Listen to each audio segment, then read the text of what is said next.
Hello hello hello hello, good evening good evening good evening. एक बार बताओ बेटा, आवाज क्लियर है? Audio video. गुड इवनिंग सत्यम, good evening Harnoor.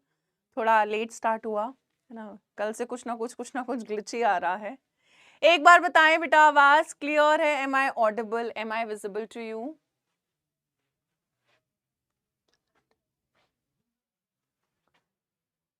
Class cancel नहीं है बेटा, क्लास कैंसिल नहीं हो रही है ना, क्लास तो पूरी ही चलेगी। Hare Krishna, good evening.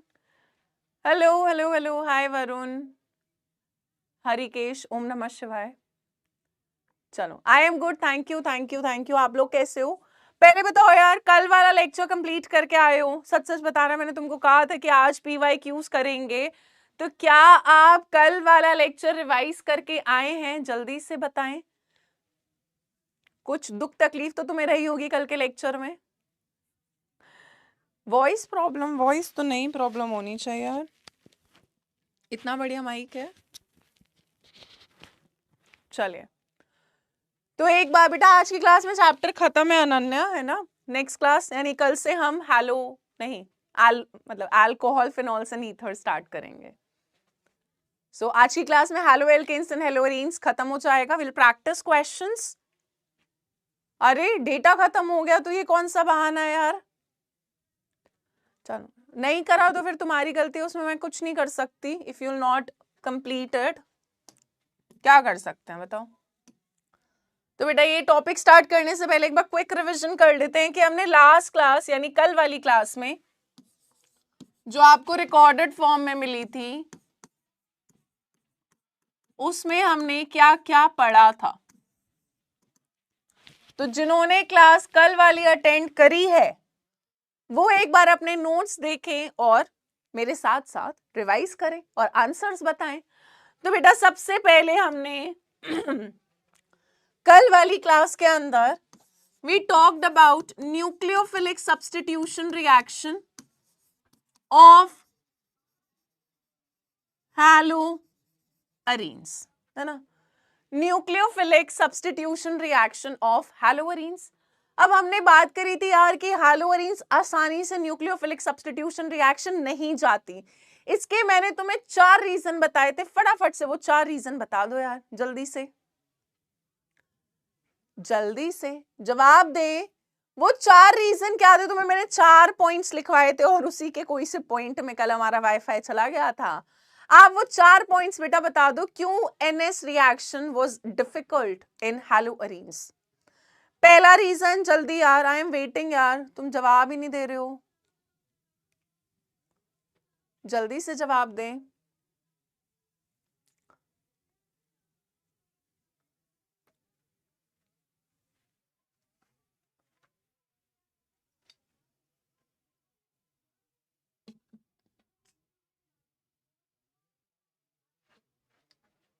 Less polar, हाँ जी, पहला रीजन था काजल ने डबल बॉन्ड बोला, आदित्य शर्मा ने हाई रिएक्टिव कहां से आ गया बेटा? वर्षा ने ठीक बोला, लेस पोलर। पहला रीजन था बेटा, हैलोरीन में कार्बन हैलोजन का बॉन्ड लेस पोलर था क्योंकि वहां कार्बन sp2 हाइब्रिडाइज थी, परसेंटेज एस कैरेक्टर ज्यादा था, कार्बन की इलेक्ट्रोनेगेटिविटी ज्यादा थी, तो यहां पर बॉन्ड की पोलैरिटी कम थी।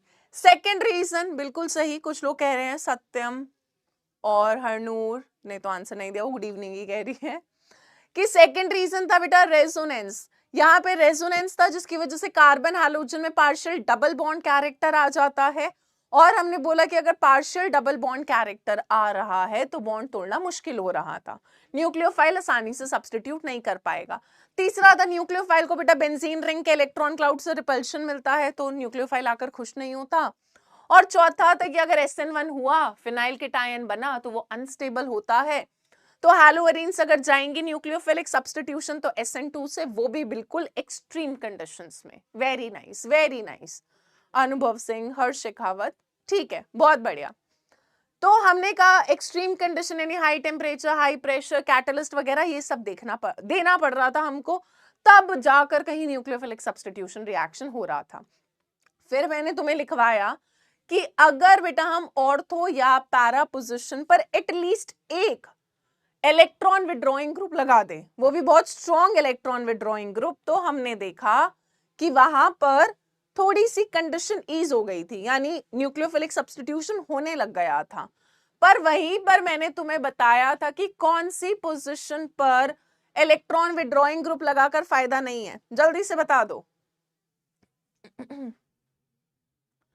जल्दी से बताएं कौन सी पोजीशन पर NO2 लगाकर हमें फायदा नहीं होगा। ईशु गुप्ता ने आंसर दिया कि ऑर्थो और पैरा पे लगा दो पर मेटा पे नहीं लगाना। अरे बेटा क्लास 4:30 से नहीं थी यार, कभी भी 4:30 क्लास हुई है?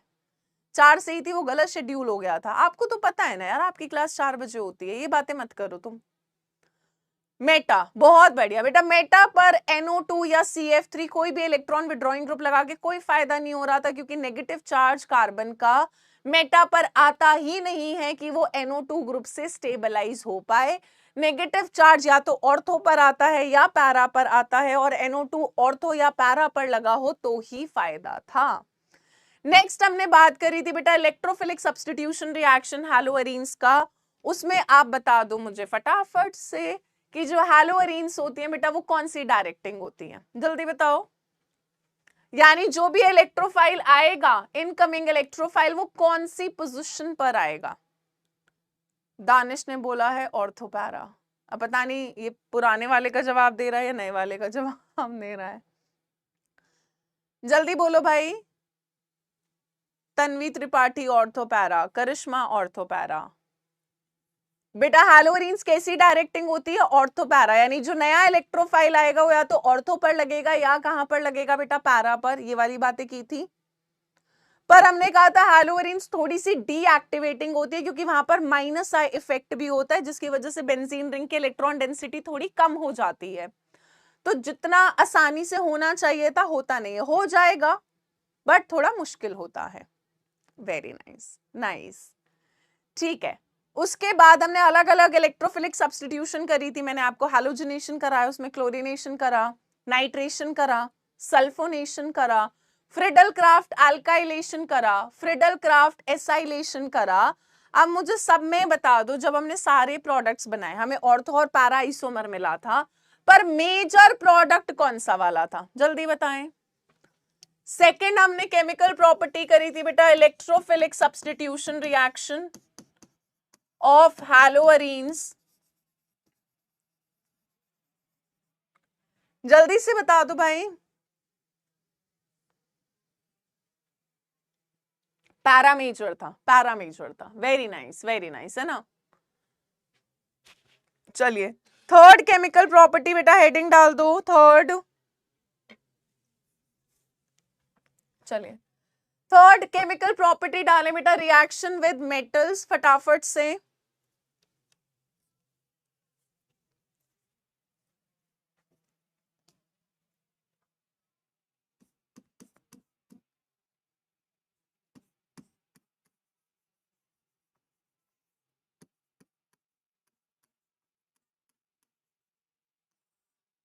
तो जैसे हमने बेटा वुड्स रिएक्शन करा था, वैसा ही आपका फिटिग रिएक्शन होता है। FITTIG Fittig reaction. यहां पर लिखें, अगर हम 2 मोल्स हैलोअरीन के लें और बेटा वही सोडियम मेटल के साथ reaction in the presence of dry ether, in the presence of dry ether, तो यहां पर आपको मिलता है बेटा इस तरह से 2 बेंजीन रिंग जुड़ जाती हैं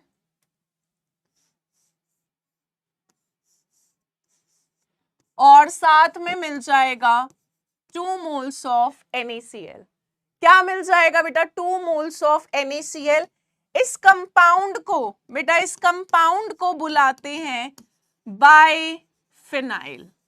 क्या बुलाते हैं? बाइफिनाइल। तो याद करो वुड्स रिएक्शन के अंदर क्या था? वुड्स रिएक्शन, ध्यान से देखना, वुड्स रिएक्शन में क्या था बेटा? अल्काइल हैलाइड का जब आप रिएक्शन करके अल्केन बनाते हो तो वुड्स रिएक्शन, ठीक है। अराइल हैलाइड एराइल हैलाइड के जब आप 2 मोल्स का सोडियम मेटल के साथ, तो यहां पर NaX निकल जाएगा और अराइल अराइल जुड़ जाएगा, तो इसको फिटिक बुलाते हैं। ठीक है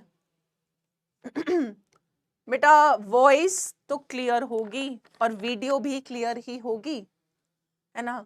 अगर आपके एंड से इंटरनेट का कुछ प्रॉब्लम होगा तो मैं क्या ही कर, मयंक बेटा आज चैप्टर खत्म हो जाएगा, why to worry, why to worry.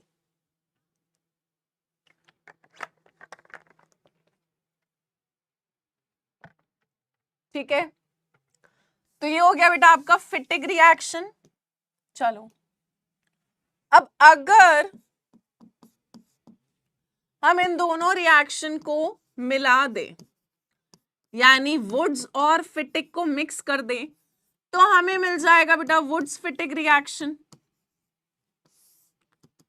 क्या मिल जाएगा बेटा? Wurtz Fittig reaction. तो अब जरा देखो, वुड्स फिटिक रिएक्शन में क्या होगा, 1 मोल ले लिया बेटा हमने अपना अल्काइल हैलाइड का, ठीक है, 2 मोल सोडियम मेटल के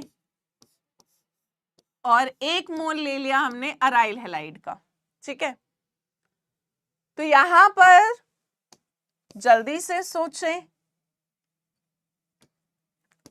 ड्राई ईथर, क्योंकि हाईली रिएक्टिव मेटल है, पानी नहीं होना चाहिए। तो अब यहां पर क्या होगा बेटा, इधर से Cl, इधर से Cl और Na निकल जाएगा, यानी आपको क्या मिलेगा बेटा, 2 मोल्स तो किसके बन जाएंगे, सोडियम क्लोराइड के, सोडियम क्लोराइड के। ठीक है, और साथ में क्या मिलेगा बेटा, ध्यान से देखना प्रोडक्ट यार, इस रिंग पर आपका क्या जुड़ जाएगा, CH3। क्या जुड़ जाएगा, CH3। संस्कृति ने बिल्कुल सही जवाब दिया। इस कंपाउंड को क्या बुलाते हैं बेटा, टोलिन। तो वुड्स रिएक्शन के अंदर अल्काइल हैलाइड होता है, ध्यान से सुनना यार, ध्यान से, बहुत इंपॉर्टेंट बातें आ रही हैं। वुड्स के अंदर अल्काइल हैलाइड, फिटिक के अंदर अराइल हैलाइड, है ना, वहां हैलो एल्केन था, यहाँ हैलो अरीन था, और वुड्स फिटिक बेटा दोनों मिक्स हो गए, यानी एक अल्काइल हैलाइड होता है, एक अराइल हैलाइड होता है। बात क्लियर, बात क्लियर, जल्दी बोलो यार, are we clear with this?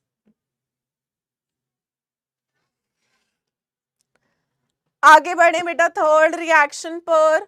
तो ये दोनों नेम्ड रिएक्शन है, अगर आप नेम्ड रिएक्शन के नोट्स बना रहे हो तो वहां लिख लेना।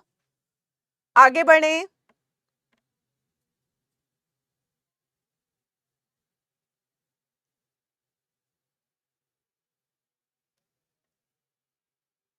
चलिए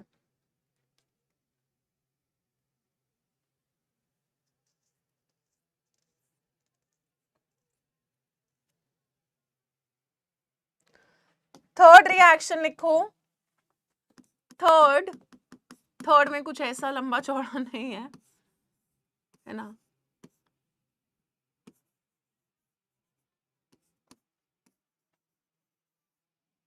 ये तो तुम भी कर सकते हो, तो जल्दी से बता दो यार।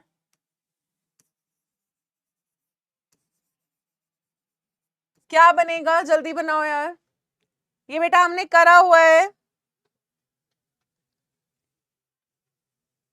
जल्दी बोलो यार।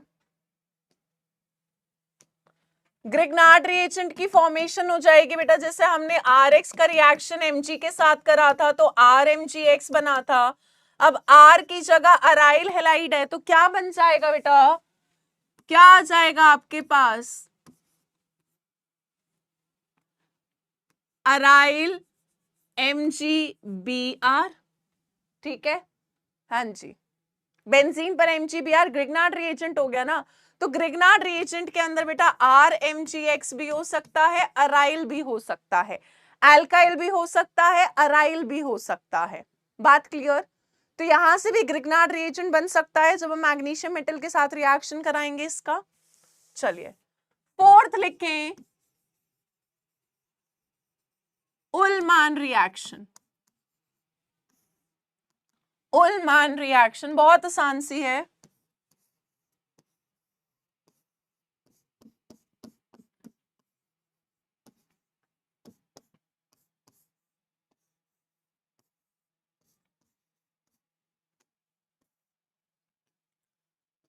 ये बेटा फिटिग जैसा ही है, बस थोड़ा सा फर्क है, तो दोनों में डिफरेंस अभी समझाऊंगी।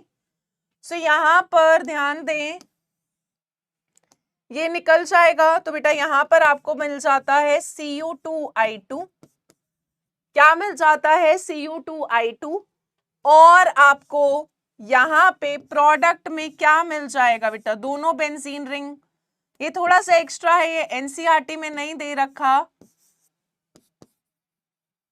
और बेटा इस कंपाउंड को फिर से हमारा क्या बन गया, बाइफिनाइल बन गया, क्या बन गया, बाइफिनाइल बन गया। तो थोड़ा सा एक्स्ट्रा कराया एक रिएक्शन, बस उतना तो मैं करा ही सकती हूँ।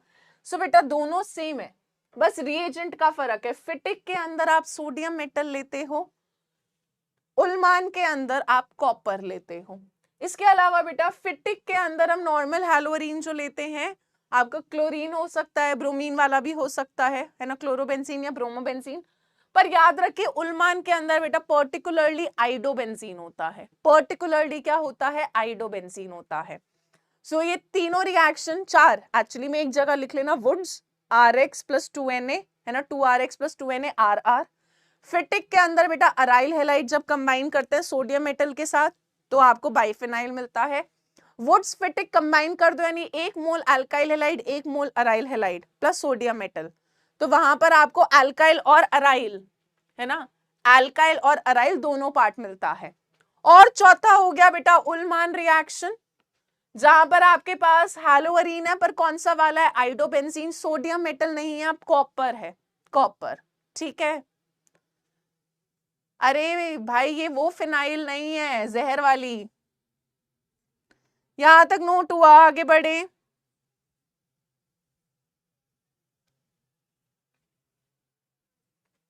चलिए, तो Cu2I2 बेटा प्रेसिपिटेट की तरह सेटल हो जाता है, क्योंकि ड्राई ईथर होता है इसके अंदर, ये सोल्यूबल नहीं होता, तो आप सेपरेट कर सकते हो।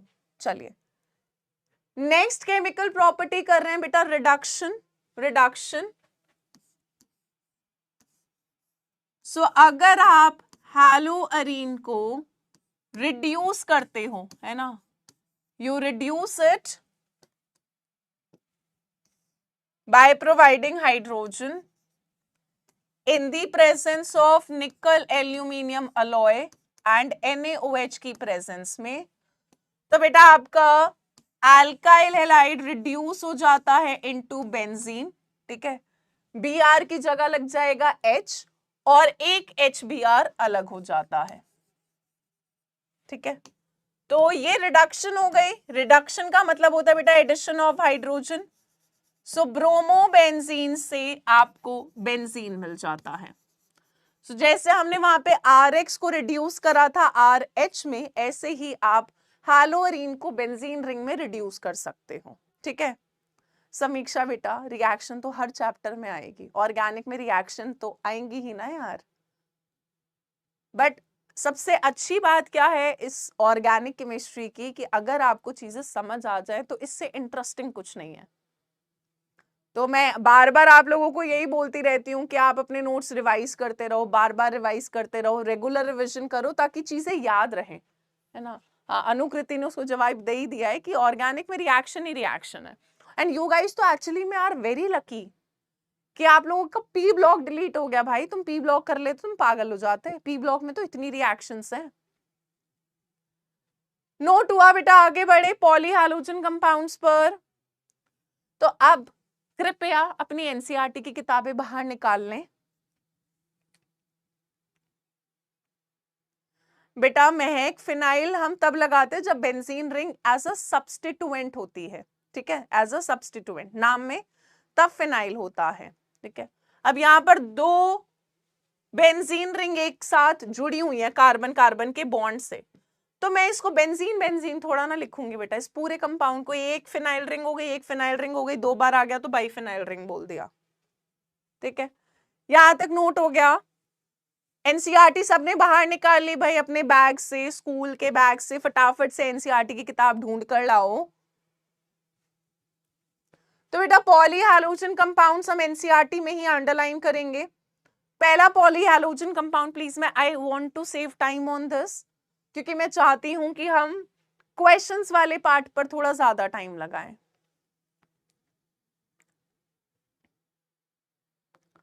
अरे यार एनसीईआरटी नहीं है तो फिर ऐसा करें कि आप पीडीएफ खोल लें एनसीईआरटी की फोन वगैरह में, और अगर नहीं करना तो फिर यहीं से पढ़ लो। और क्या बोलो बताओ, जिनके पास एनसीईआरटी है वो एनसीईआरटी में अंडरलाइन कर ले, जिनके पास एनसीईआरटी नहीं है वो साथ साथ मेरे पढ़ लें, जो इंपॉर्टेंट बातें हो वो लिख लेना। और क्या कर सकते हैं बताओ तुम्हारे लिए।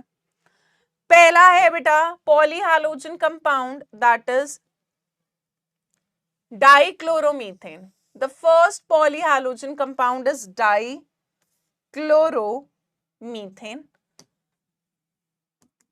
CH2Cl2। इस कंपाउंड को मिथाइलिन क्लोराइड भी बोला जाता है। जो CH2 वाला ग्रुप होता है बेटा इसको मिथाइलिन बुलाते हैं। So this is also called as your methylene chloride. ठीक है, तो इसका नाम याद रखना है। एक कह रही आज पहली बार बुक को हाथ लगाया हुआ है यार, तो तुम एनसीईआरटी के सवाल कहां से करती थी Diksha Sharma? With Diksha a different spelling. चलो, तो बेटा डाइक्लोरोमीथेन जो है वो आपका सॉल्वेंट की तरह इस्तेमाल होता है पेंट रिमूवर में, पेंट वेंट हटाने के लिए। प्रोपेलेंट की तरह यूज होता है एरोसोल्स में।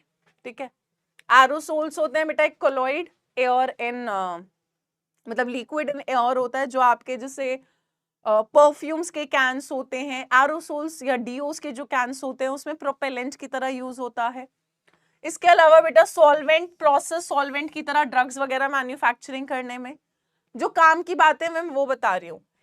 काम की बात एक तो ये है कि मेटल क्लीनिंग में यूज होता है, मेटल्स वगैरह को साफ करने के लिए। चलो, अब हेल्थ इफेक्ट पर सवाल आते हैं भाई, क्या नुकसान है? तो मिथाइलिन क्लोराइड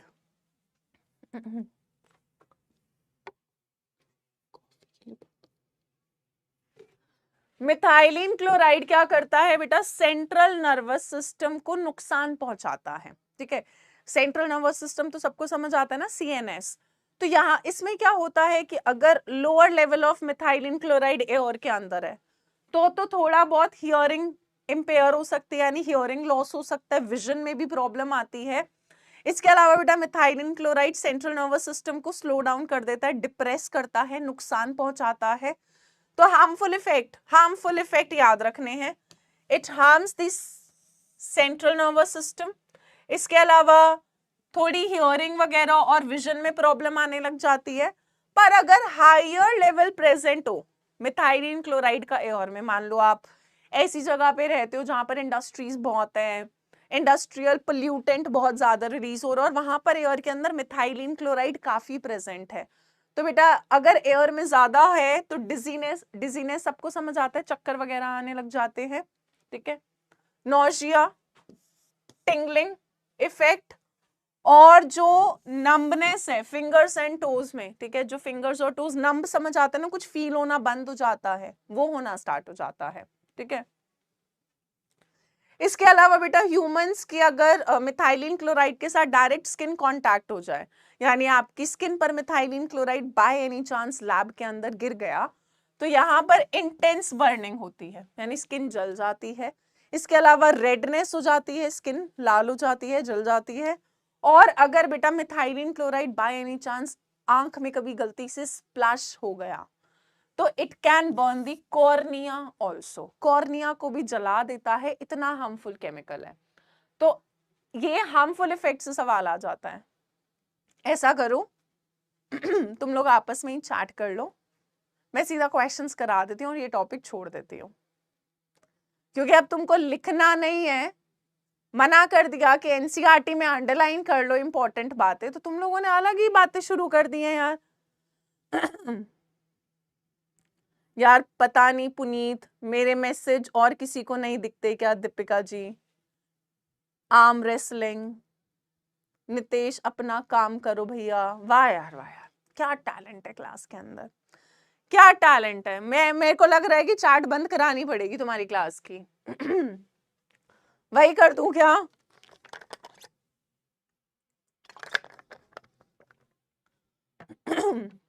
चलो, सेकंड कंपाउंड पर आ रहे हैं बेटा, क्लोरोफॉर्म। क्लोरोफॉर्म से काफी सवाल आ जाता है।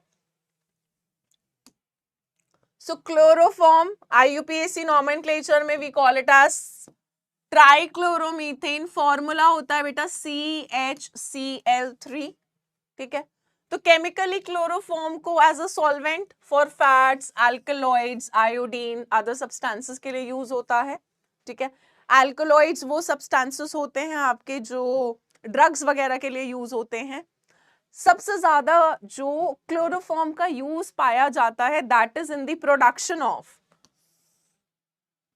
Freon refrigerant R22। तो इस पर बेटा सवाल आया हुआ है that it is used in the production of freon refrigerant R22। तो मैं इस वाले पे स्टार बना रही हूं।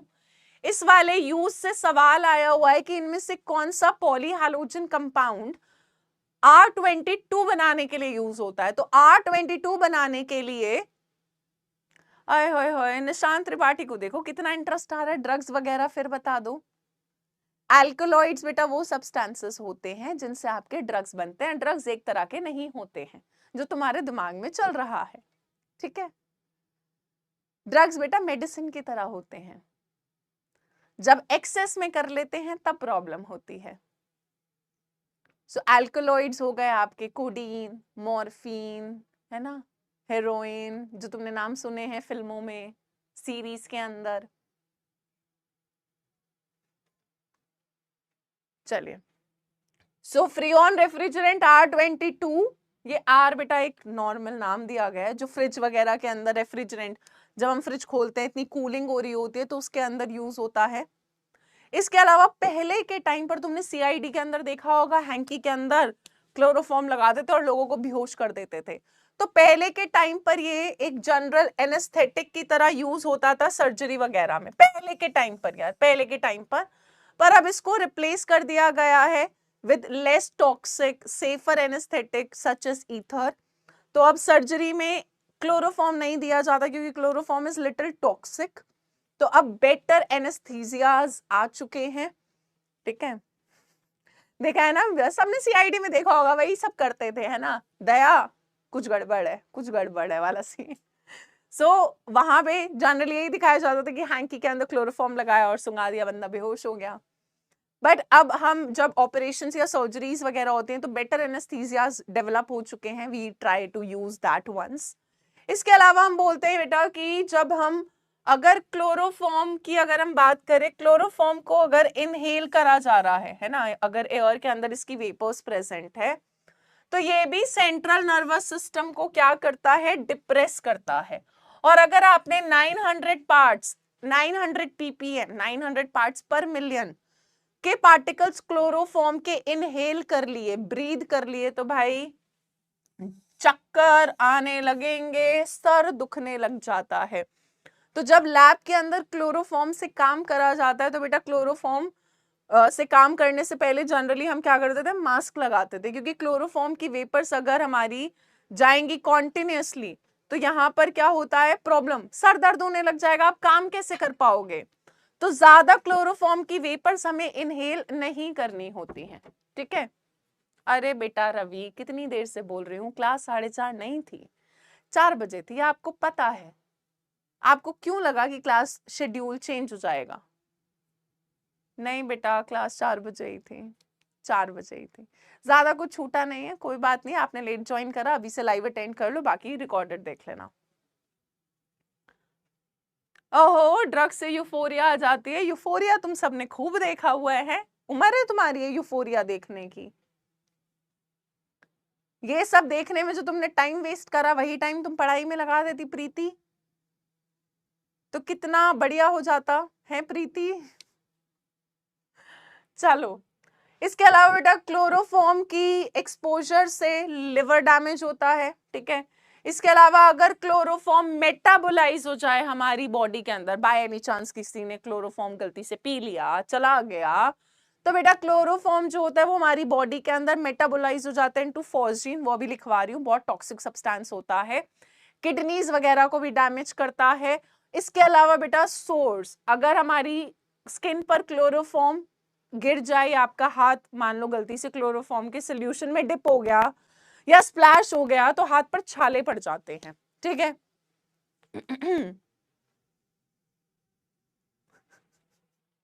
एक कह रहा है मैम मैं कबीर हूँ, प्रीति के बारे में कुछ मत बोलो। जी बेटा जी, और कुछ है ना, तुम्हारी प्रीति और ये यही तो चल रहा है सब कुछ। लिखे जरा ये रिएक्शन। तो अगर बेटा क्लोरोफॉर्म एयर के या ऑक्सीजन के कांटेक्ट में आ जाता है तो क्लोरोफॉर्म बेटा ऑक्सीडाइज हो जाता है इनटू COCl2 प्लस HCl। इसको बैलेंस कर दे फटाफट से।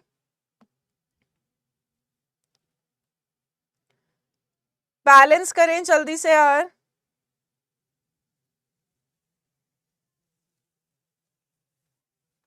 कुछ तो बैलेंस कर दो यार। कार्बन एक ऑक्सीजन के लिए हाफ लगा दिया, 3 क्लोरीन 2 और 1 3 क्लोरीन, एक हाइड्रोजन बैलेंस हो गया। तो बेटा ये जो कंपाउंड है ये बनता है आपका फॉस्जीन, हाईली पॉइजनस, इतना जहरीला होता है कि नागिन के डसने से भी ज्यादा जहरीला है ये, ठीक है। हाँ बेटा इसको कार्बोनिल क्लोराइड भी बुलाते हैं, COCl2, phosgene, highly highly highly toxic substance होता है। तो अगर तो गलती से क्लोरोफॉर्म हमारी बॉडी में चला गया तो हमारे सेल्स में ऑक्सीजन होता है, सेल्यूलर ऑक्सीजन की प्रेजेंस में ये ऑक्सीडाइज हो जाता है। इसके अलावा अगर बेटा क्लोरोफॉर्म की बॉटल ओपन रह जाती है तो भी क्लोरोफॉर्म ऑक्सीडाइज हो जाता है इनटू फॉस्जीन, ठीक है। यहां तक फटाफट से लिखें।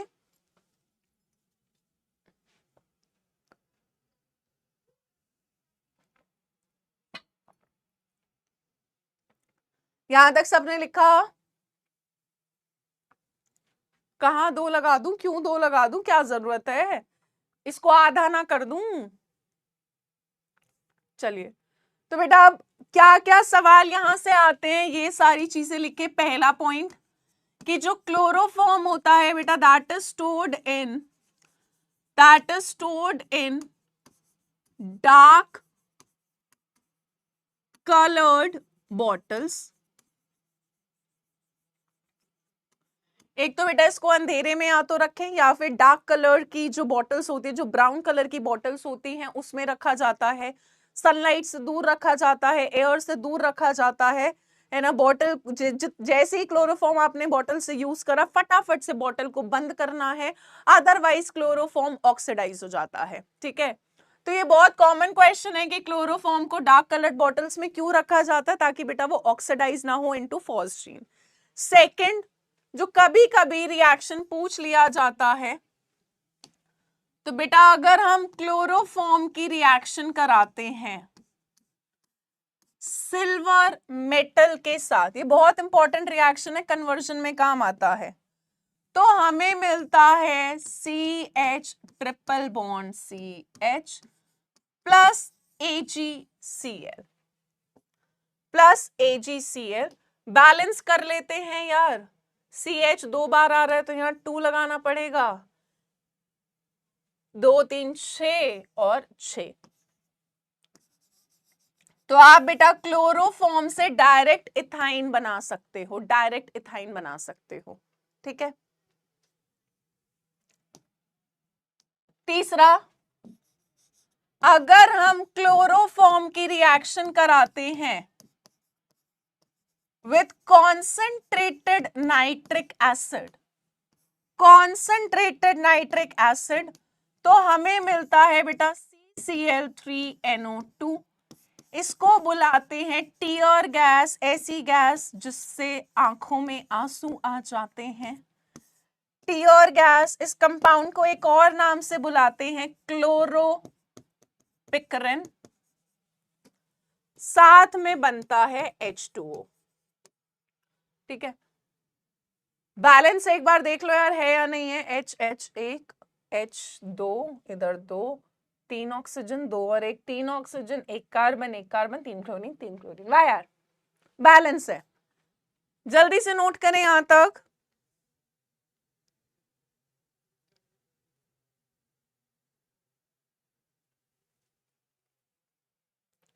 नोट कर लिया?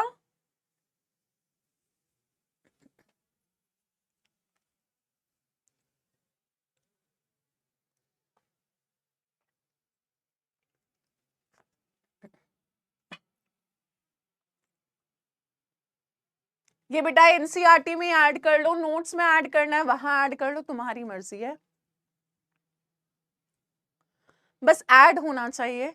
ये वाला रिएक्शन बेटा बहुत इंपॉर्टेंट है, कन्वर्जन में सवाल आता है, और इस रिएक्शन पर तो मैं जितने स्टार बना दूं उतना कम है। ठीक है, चलिए नेक्स्ट पॉली हैलोजन कंपाउंड की बात करें तो बेटा क्लोरोफॉर्म के अंदर एक तो सवाल यहां से आता है रेफ्रिजरेंट वाले से, एक सवाल फॉस्जीन की प्रिपरेशन से आता है कि हाईली पॉइजनस गैस बनाने के लिए यूज होता है क्लोरोफॉर्म। इसके अलावा बेटा क्लोरोफॉर्म का जब हम रिएक्शन सिल्वर मेटल के साथ कराते हैं तो क्लोरोफॉर्म कन्वर्ट हो जाता है इथाइन के अंदर। ठीक है, इसके अलावा क्लोरोफॉर्म का अगर हम रिएक्शन कॉन्सेंट्रेटेड नाइट्रिक एसिड के साथ कराते हैं तो हमें मिलती है टीयर गैस।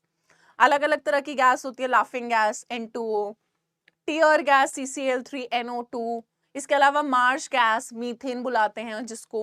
तो ये अलग अलग गैसेस हैं।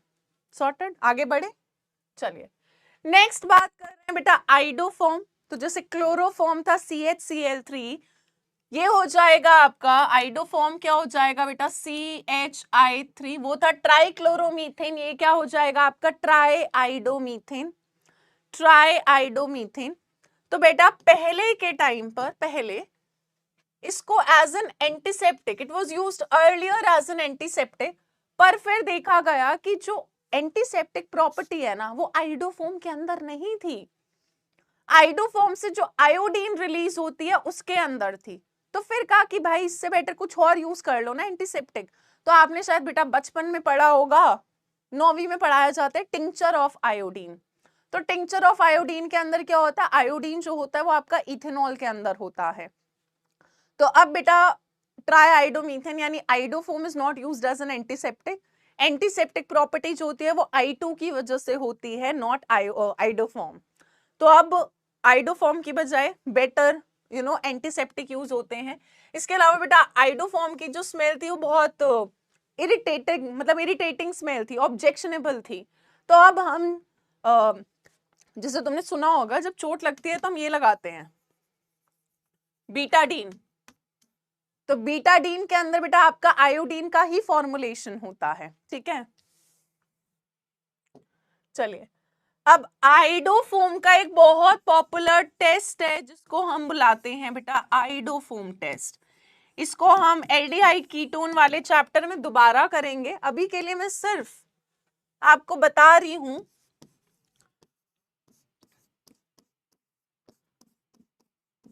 तो बेटा अगर आपके कंपाउंड के अंदर ये वाला फंक्शनल ग्रुप है, ठीक है, हम बोलते हैं अगर हमारे कंपाउंड के अंदर मिथाइल कीटोन होता है, ठीक है, और ऐसे कंपाउंड का अगर आप आयोडीन के साथ रिएक्शन कराते हो इन दी प्रेजेंस ऑफ NaOH, ठीक है, यानी अगर कंपाउंड के अंदर CH3CO वाला ग्रुप प्रेजेंट होता है या CH3CHOH वाला, वो वहां पे दोबारा पढ़ाऊंगी, तो यहां पर क्या होता है, ये वाला ग्रुप ऑक्सीडाइज हो जाता है बेटा into CH3COO minus Na+, CH3COO minus Na+, और साथ में आपको बनता है CHI3, और बेटा आइडोफोम का येलो कलर का प्रेसिपिटेट बन जाता है। ठीक है, तो हम बाद में करेंगे कि एक डिस्टिंक्शन टेस्ट की तरह यूज होता है ऐसे कंपाउंड्स में जहां पर ये ग्रुप हो, जहां पर अगर ये ग्रुप हुआ आइडोफोम टेस्ट करने पे वहां पे येलो कलर का प्रेसिपिटेट आ जाता है, और जिन कंपाउंड्स में ये ग्रुप प्रेजेंट नहीं होता वहां नहीं आता। ठीक है, तो ये मैं दोबारा बाद में पढ़ाऊंगी, बट हाँ आइडोफोम टेस्ट से आप आइडोफोम बना सकते हैं, यानी जब हम मिथाइल कीटोन वाले ग्रुप से iodine in the presence of NaOH reaction कराते हैं तो ये वाला ग्रुप बेटा ऑक्सीडाइज हो जाता है और ये वाला CHI3 में कन्वर्ट हो जाता है। ठीक है, यहां तक नोट करो फटाफट से बेटा, यहां तक नोट करें।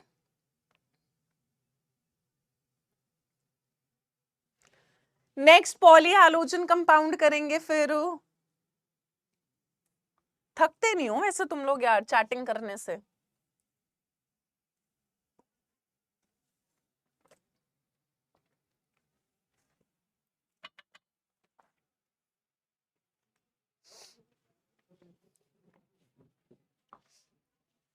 सबने लिख लिया? डन है। चलो नेक्स्ट है बेटा आपका CCl4 कार्बन टेट्राक्लोराइड, बहुत पॉपुलर सॉल्वेंट है। तो ये आपका ये भी रेफ्रिजरेंट्स बनाने में यूज होता है, प्रोपेलेंट्स बनाने के लिए यूज होता है। इसके अलावा देखा गया कि अगर CCl4 की वेपर्स हमारे पे एक्सपोज हो जाए, यानी अगर हमने CCl4 की वेपर्स इनहेल कर ली या आप CCl4 में बहुत ज्यादा काम कर रहे हो लैब के अंदर, तो देखा गया है कि इससे लिवर कैंसर होता है। लिवर कैंसर देखा गया ह्यूमंस के अंदर। और मोस्ट कॉमन इफेक्ट अगर आप CCl4 इनहेल करते हैं, एक्सपोजर होता है डिजीनेस, चक्कर आना, ठीक है, लाइट हेडेडनेस, हवा में दिमाग जा रहा है, उड़ रहा है अलग ही, नॉजिया, वॉमिटिंग वगैरह। इसके अलावा ये भी बेटा परमानेंट डैमेज कर देता है नर्व सेल्स, और कुछ कुछ केसेस में तो देखा गया कि इससे स्टूपर, कोमा तक में लोग पहुंच जाते हैं अगर बहुत ज्यादा CCl4 में। इसीलिए बोला जाता है बेटा कि लैब के अंदर जब काम करते हैं तो प्रॉपर, मैं I can literally tell you, मैंने 5 साल लैब के अंदर काम करा, 3 साल ग्रेजुएशन, 2 साल मास्टर्स, और मेरे अंदर लिटरली PhD की हिम्मत इसीलिए नहीं थी क्योंकि मैं 5 साल इतना केमिकल में काम कर चुकी थी। हेयर लॉस अलग, बालों का लॉस होता है क्योंकि केमिकल है, वेपर्स हैं, बालों में जायरी होती हैं, स्किन खराब होने लग जाती है, हाथ हर वक्त कुछ ना कुछ या तो जला होता था या गिरा होता था हाथों पे, ग्लव्स पहने तो प्रॉब्लम होती थी, हम ग्लव्स भी पहनते थे, मास्क भी लगाते थे, बड़े बड़े आई गॉगल्स भी लगाते थे, लैब कोट भी पहना होता था, और लिटरली मैं घर जाती थी मेरे में से केमिकल की स्मेल आ रही होती थी क्योंकि हाथों में, फेस में जा तो रही है ना फ्यूम्स वगैरह, तो बहुत ज्यादा। और ऐसे केमिकल्स भी लैब के अंदर होते हैं जो कार्सिनोजेनिक होते हैं, कैंसर कॉजिंग होते हैं। बहुत टाइम अगर आप केमिकल्स में काम कर रहे हो, देयर आर चांसेस कि आपको कैंसर वगैरह हो सकता है। तो इसीलिए बोला जाता है कि प्रॉपर प्रिकॉशन से मास्क वगैरह हर वक्त लगा के रखें अगर आप लैब के अंदर काम कर रहे हैं, ठीक है। सो इससे काफी हार्मफुल इफेक्ट है CCl4 से। इसके अलावा बेटा अगर CCl4 का एक्सपोजर हो जाए तो हार्ट बीट इरेगुलर हो जाती है और कभी कभी रुक भी जाती है। इसके अलावा जो केमिकल है वो आई को भी इरिटेट करता है, आई इरिटेंट होता है। इसके अलावा CCl4 बेटा अगर हवा में, एयर में रिलीज हो जाए तो देखा गया कि it rises to the atmosphere and depletes the ozone layer. तो CCl4 भी ओजोन लेयर को क्या करता है बेटा, डिप्लीट करता है, इट डिप्लीट्स द ओजोन लेयर, ठीक है।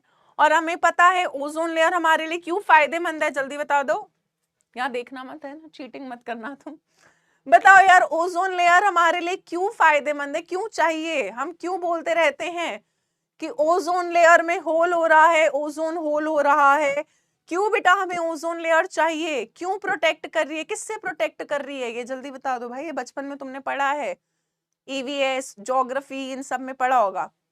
नमन, शिवाराज, आदित्य सिंह, ये बेसिकली हमें किससे प्रोटेक्ट करती है, यूवी रेज से। और बेटा जो अल्ट्रा वायलेट रेज होती हैं ये कैसी होती है, अगर बहुत एक्सपोजर हो जाएगा तो स्किन कैंसर कॉज करती हैं।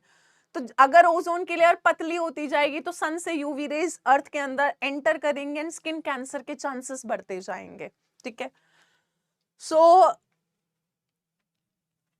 वही सब है, leading to increase skin cancer, eye diseases, disorders, immune system खराब होने लग जाता है। तो ओजोन लेयर का डिप्लीट ना हो वही बेटर है। वेरी नाइस, वेरी नाइस, चलो ये सब तो आता है तुमको।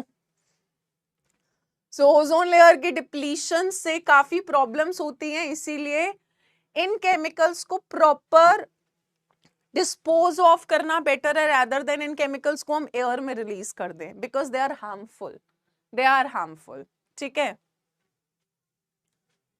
नेक्स्ट बढ़े बेटा नेक्स्ट कंपाउंड पर।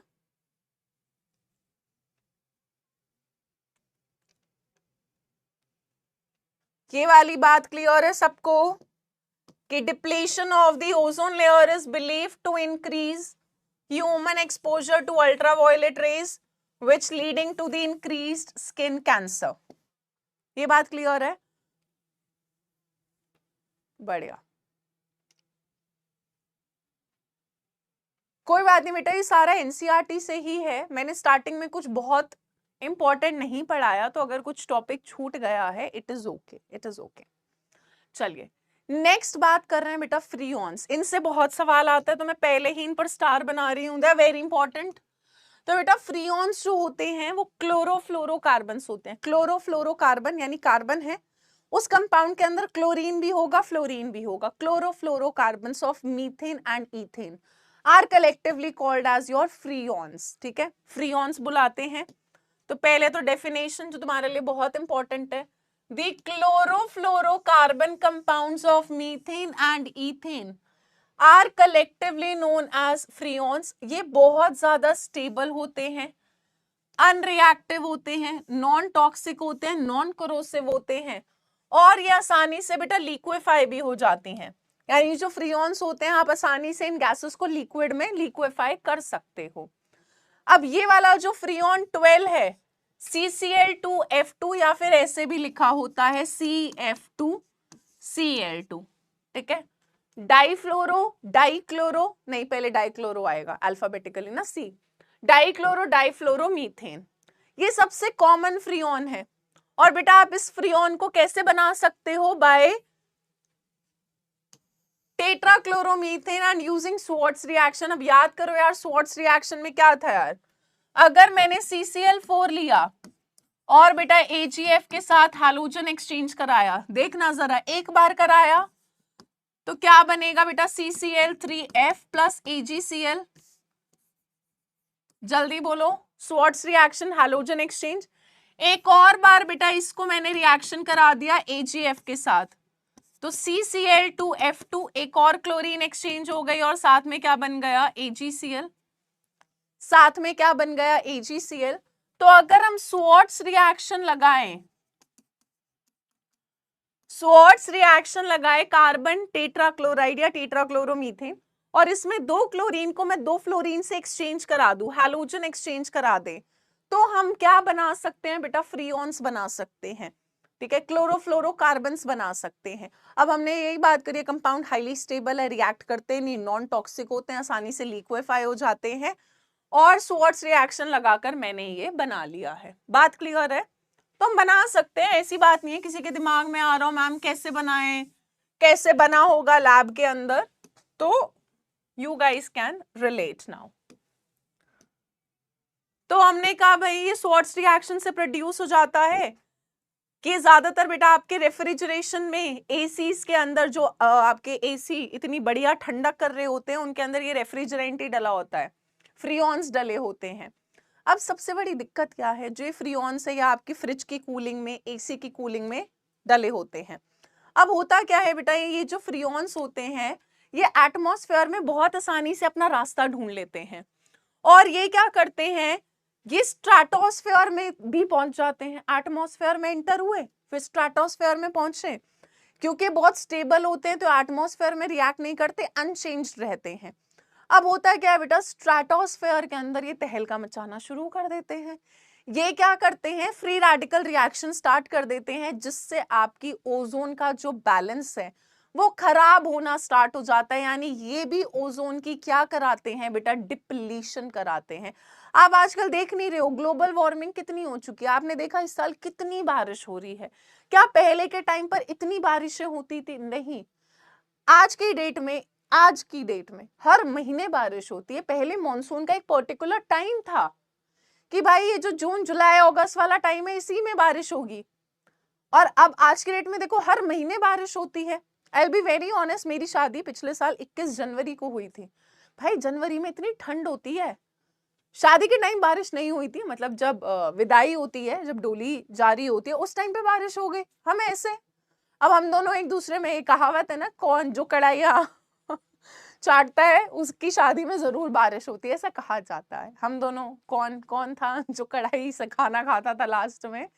तो जनवरी में बारिश हो रही है, मेरी अभी फ्रेंड की अप्रैल में शादी हुई, अप्रैल में बारिश हो रही है। भाई कोई से भी महीने में बारिश हो रही है। अब कोई महीना ऐसा नहीं रहा कि बारिश ना होती हो। मॉनसून नहीं रहा, क्योंकि इतना ज्यादा बेटा नेचुरल इम्बैलेंस हो चुका है। और गलती किसी की नहीं है, गलती हमारी ही है। हम ही लोग आज की डेट में, आप बताओ, एक ही घर के अंदर 3-3 एसी लगे हुए हैं, 4-4 एसी लगे हुए हैं, हर कमरे में अलग एसी होता है, एक घर के अंदर एक फ्रिज, 2-2 फ्रिज भी मिलते हैं। तो अब टेक्नोलॉजी तो डेवलप हो रही है, पर भाई हम ये नहीं सोचते कि केमिकल एक्सपोजर कितना जा रहा है, ओजोन की लेयर कितनी ज्यादा खराब होती जा रही है। ठीक है। हाँ, ये जो आखिरी में मैगी वैगी खाते हैं और मैगी पैन से खाने लग जाते हैं, मत करना, तुम्हारे टाइम पे हो सकता बारिश हो जाए फिर शादी में, यही कहा जाएगा। सो यहाँ पे बेटा फ्रीऑन से ये वाला सवाल काफी पूछा जाता है। ठीक है, तो याद रखे जो फ्रीऑन 12 है वो सबसे कॉमन फ्रीऑन है। इसके अलावा जो फ्रीऑन्स होते हैं बेटा रेफ्रिजरेशन, एयर कंडीशनिंग, इन सब में यूज होते हैं, और ये अपना रास्ता ढूंढ लेते हैं एटमॉस्फेयर, एटमॉस्फेयर से स्ट्रेटोस्फेयर, और फिर ओजोन लेयर को क्या करना स्टार्ट कर देते हैं, डिप्लीट। यहां तक ठीक है। इसी के साथ, अरे निशांत त्रिपाठी, तुम अभी से अपनी शादी की टेंशन ले रहे हो, है मैम मेरी शादी हो जाए वही बहुत बड़ी बात है। 17-18 साल के तुम हो नहीं, अभी से तुमको शादी की है। स्टार्ट करें, लास्ट कंपाउंड है, बस लास्ट कंपाउंड, फिर क्वेश्चन प्रैक्टिस करेंगे। चलें आगे बढ़े बेटा। पूरा ओजोन लेयर अगर खत्म हो गए, देखो ऐसा नहीं है, ओजोन बन भी रही होती है और टूट भी रही होती है, पर अगर ज्यादा टूटेगी, फॉर्मेशन से ज्यादा अगर वो ब्रेक डाउन हो रही है, तो हमारे लिए टेंशन वाली बात है। और अगर बेटा ओजोन लेयर नहीं रहेगी तो फिर हमको सन की यूवी रे से कौन प्रोटेक्ट करेगा? फिर तो जो, इसीलिए आज की डेट में बार बार बोला जाता है भाई SPF लगाओ, सनस्क्रीन लगाओ, वो इसीलिए क्योंकि सन से जो हार्मफुल रेडिएशंस आ रही हैं दे विल प्रोटेक्ट यू। आज की डेट में अगर आप सनस्क्रीन नहीं लगाओगे, कुछ टाइम बाद आप अपनी स्किन देखना, मतलब जब एज बढ़ेगी आगे, स्किन खराब होने लग जाती है। ठीक है, तो इट्स वेरी इंपॉर्टेंट बिकॉज सन से काफी हार्मफुल रेडिएशंस आ रही हैं। चलिए, इसी के साथ बेटा लास्ट पॉली हैलोजन कंपाउंड जिनमें 2 या 2 से ज्यादा हैलोजेंस प्रेजेंट है, दैट इज योर DDT, है ना। सो बेटा DDT पहले के टाइम पर, अब तो बैन हो गया है बहुत जगह पर, यह आपका किसकी तरह इस्तेमाल होता था बेटा? DDT was used as an insecticides ना, किसकी तरह यूज होता था बेटा? इंसेक्टिसाइड की तरह यूज होता था। पहले जरा इसका स्ट्रक्चर देखते हैं, ध्यान से देखना।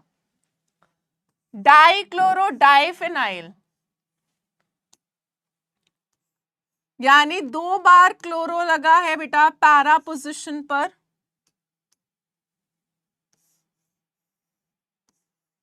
तो एक क्लोरो ये रहा,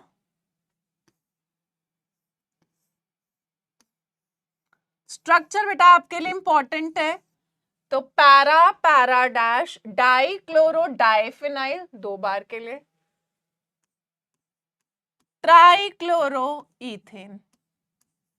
तो इस कार्बन के बेटा 1 2 3 4 बॉन्ड्स, इस कार्बन के 1 2 3 और एक इस कार्बन पे क्या प्रेजेंट होता है? हाइड्रोजन। तो ये आपका DDT। एक तो पहली चीज आपको DDT की फुल फॉर्म आनी चाहिए। ठीक है, पैरा डैश की एक का पैरा डैश बता दिया। ठीक है, तो ये पैरा पोजिशन, ये पैरा पोजिशन, पैरा डैश 2 बार आ रहा है बेटा डाइक्लोरो डाइफेनाइल, ट्राइक्लोरो 2 कार्बन के लिए हो गया इथेन।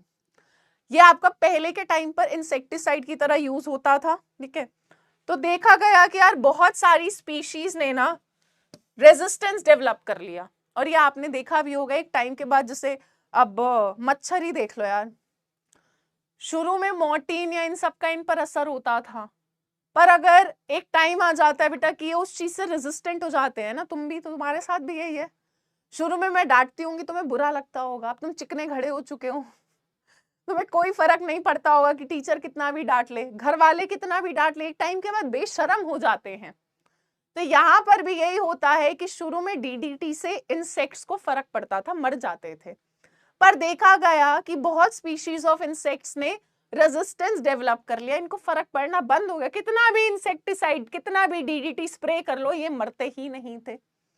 इसके अलावा देखा गया कि अगर DDT पानी वगैरह में चला जाए, है ना, हमने सॉइल में या क्रॉप्स में छिड़का, बारिश हुई, वो बारिश का पानी नदी वगैरह में चला गया, तो देखा गया कि बेटा DDT फिश के लिए काफी टॉक्सिक था, मर जाती थी अगर वो DDT कंज्यूम कर लेती थी तो। ठीक है,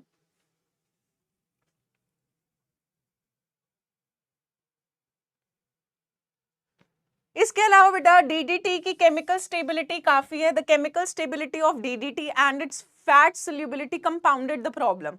सबसे बड़ी प्रॉब्लम ये थी कि डीडीटी इतना स्टेबल था कि वो डिकम्पोज होता नहीं था, पानी के अंदर रहता था और फैट के अंदर सोल्यूबल होता था, तो अगर बॉडी के अंदर चला गया तो फिर प्रॉब्लमैटिक हो जाता था। तो यही है मेन। तो डीडीटी से जो सवाल आता है यार वो उसकी फुल फॉर्म से आता है और उसके स्ट्रक्चर से आता है। तो आपके लिए बेटा डीडीटी का जो स्ट्रक्चर है वो बहुत इंपॉर्टेंट है। कभी कभी एक नंबर में सिर्फ स्ट्रक्चर पूछ लेता है, draw the structure of DDT. तो आपको डीडीटी का स्ट्रक्चर बेटा इंपॉर्टेंट है, उस पर स्टार बना लेना, ठीक है। तो डीडीटी मेटाबोलाइज होता नहीं था एनिमल से, इंस्टेड ये क्या करता था, हमारी या एनिमल्स के जो फैटी टिश्यूज होते थे उनमें डिपॉजिट हो जाता था, स्टोर हो जाता था और प्रॉब्लम होना स्टार्ट हो जाती थी, ठीक है। तो होता क्या था, एनिमल की बॉडी के अंदर डीडीटी कलेक्ट होता रहता था, बिल्डअप होता जाता, क्योंकि बॉडी के अंदर है जो वाटर सोल्यूबल चीज है बेटा वो तो बॉडी से निकल जाती है, बट जो फैट सोल्यूबल वाली चीज है वो बॉडी के अंदर डिपॉजिट होती जाती थी, जिसकी वजह से एनिमल्स को प्रॉब्लम होना स्टार्ट हो गया था। अब तो बहुत कंट्रीज के अंदर डीडीटी को बैन ही कर दिया गया है। और इसी के साथ बहुत बहुत मुबारक हो, आपका ऑर्गेनिक का पहला चैप्टर खत्म हो चुका है। कल की क्लास हम अल्कोहल फिनॉल ईथर स्टार्ट करेंगे। छुट्टी अभी तुम्हारी नहीं हुई है, अब हम PYQ स्टार्ट कर रहे हैं। तो कुछ क्वेश्चंस प्रैक्टिस कर ले। डीडीटी का स्ट्रक्चर तो मेरे हार्ट की तरह है, वाई ऐसा क्या है इस स्ट्रक्चर में। तो बेटा कल से हम नया चैप्टर स्टार्ट करेंगे अल्कोहल फिनॉल ईथर। तुम्हारा जो 27 अगस्त को टेस्ट है, यानी इस संडे नहीं, नेक्स्ट संडे जो तुम्हारा टेस्ट होगा 27 को ही होगा ना, हाँ, उसमें बेटा हैलो एल्केन हैलोअरीन पूरा आएगा। मैं पहले ही बता रही हूँ, सिलेबस आज ही कंफर्म करा है मैंने, तो पढ़ना शुरू कर दो अभी से। अगर तुम्हारे नंबर नहीं आए तो तुम देख लेना। अल्कोहल फिनॉल और ईथर बेटा स्टार्टिंग का आएगा नॉमेनक्लेचर आइसोमेरिज्म तक, तो वो जहां जब मैं पढ़ा रही हूँ मैं बता दूंगी यहीं तक आ रहा है, ठीक है। पार्टी नहीं है, पहला चैप्टर खत्म हुआ है, अभी 4 चैप्टर और करने हैं। सेकंड चैप्टर छोटा है, अल्कोहल फिनॉल ईथर इज छोटा, इसके कंपैरिजन में छोटा चैप्टर है। एल्डिहाइड कीटोन थोड़ा बड़ा है, वो इसी के बराबर जैसा है। अमीन्स छोटा है, बायोमोलिक्यूल्स छोटा है। तो मेन हमारे लिए 2 और मेन चैप्टर है, alcohol phenol ether, aldehyde ketone carboxylic. वो 2 खत्म करते तो एकदम धुन सिलेबस खत्म कर देंगे हम तुम्हारा। तो देखो आज हो गई है 17 अगस्त, इस महीने के एंड तक या सितंबर की स्टार्टिंग तक कोशिश करेंगे अल्कोहल फिनॉल ईथर निपटा लें। उसके बाद एल्डिहाइड कीटोन, तो सितंबर एंड मैक्सिमम अक्टूबर स्टार्टिंग और लगेगी और तुम्हारा ऑर्गेनिक खलास। स्टार्ट करें। गौरव हैप्पी बर्थडे नहीं है मेरा बेटा, अगले साल लीप ईयर है, तुम चाहो तो मुझे अगले साल 29 फरवरी को विश कर देना जो आएगी कैलेंडर में, ठीक है। चलिए स्टार्ट करें। Are you guys ready? Question practice के लिए तुमको मैंने बोला था भाई चैप्टर रिवाइज करके आना, पता नहीं तुम करके आए हो नहीं करके आए। इतने बढ़िया तरीके से 11 क्लास लगाकर तुमको ये चैप्टर पढ़ाया है, जिसमें तुम्हें 11th का भी पुराना रिवाइज कराया है, तो प्लीज आई होप आप सब ने रिवाइज कर लिया होगा। स्टार्ट करें क्वेश्चंस। चलो, are you guys ready? Should we start? चलो, पहला क्वेश्चन बेटा जो इस साल के बोर्ड के पेपर में आया था, जहां MCQ वाले क्वेश्चन होंगे वो मैं पोल में कराऊंगी, जो सब्जेक्टिव वाले हैं आप उनका आंसर मुझे चैट बॉक्स में ही लिख कर देंगे और प्रॉपर आंसर लिख कर देंगे। तो मुझे चैट नहीं चाहिए, मुझे आंसर्स दिखने चाहिए स्क्रीन पर, ठीक है। अरे दिव्यांश सही नहीं, कोई बात नहीं, जितना आता हो उतने के जवाब दे देना। पहला क्वेश्चन जो बेटा इस साल के ही बोर्ड के पेपर में आया था, ये 2 नंबर का क्वेश्चन था, 2 पार्ट्स पूछे थे। Right equations for the following. पहला पार्ट पूछ रहा है oxidation of chloroform by air and light. ये तो तुम्हें मैंने अभी आज की क्लास में ही पढ़ाया है, जल्दी से बता दो। शिवेंद्र प्रताप सिंह मैम, बहुत ज्यादा है याद करने को बेटा, याद तो देखो करना है, पर ये याद कैसे होगा जब आप चीज को बार बार पढ़ोगे, है ना। मुझे भी सब कुछ इसीलिए इतना याद है क्योंकि मैं हर साल सेम चीज पढ़ा रही हूँ। तो जब अपने टाइम पर मैं भी पढ़ती थी, मैं सेम चीज कम से कम 3, 4, 5 बार पढ़ती थी बेटा, तब जाके चीज अच्छे से याद होती थी। ये तुम नहीं, सबके साथ है। CuCl क्यों बनेगा? CuCl क्यों बनेगा भाई? इक्वेशन बोलो ना यार। उसने हमसे इक्वेशन पूछी है बेटा। क्लोरोफॉर्म को जब हमने एयर में एक्सपोज करा, एयर का मतलब ऑक्सीजन की प्रेजेंस होगी, तो ये किस में ऑक्सीडाइज हो गया था? It was oxidized to CO Cl2 CO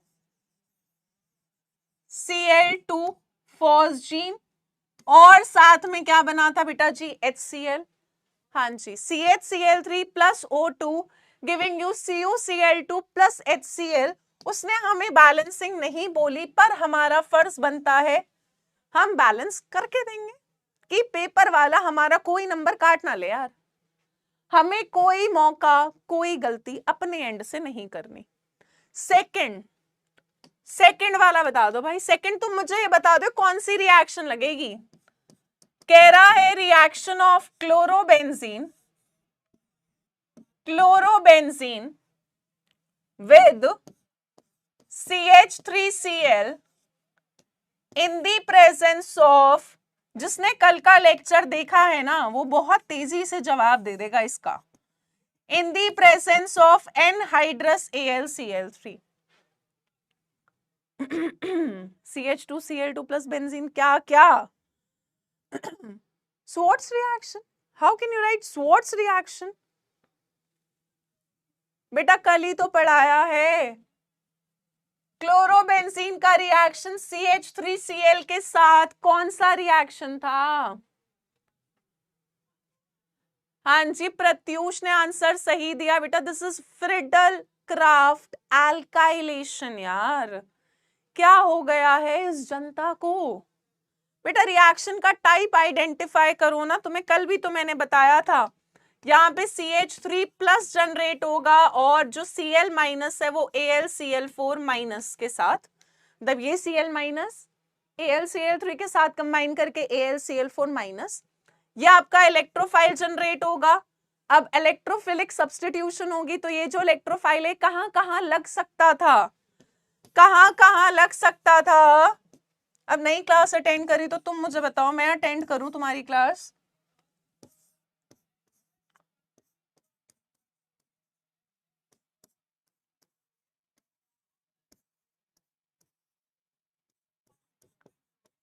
ये बनेगा बेटा ऑर्थो पे एक बार लग जाएगा मिथाइल ग्रुप, और एक बार कहां पर लग जाएगा? पैरा पर। कहां पर लग जाएगा बेटा? पैरा पर। तो ये आपकी कौन सी रिएक्शन हो गई?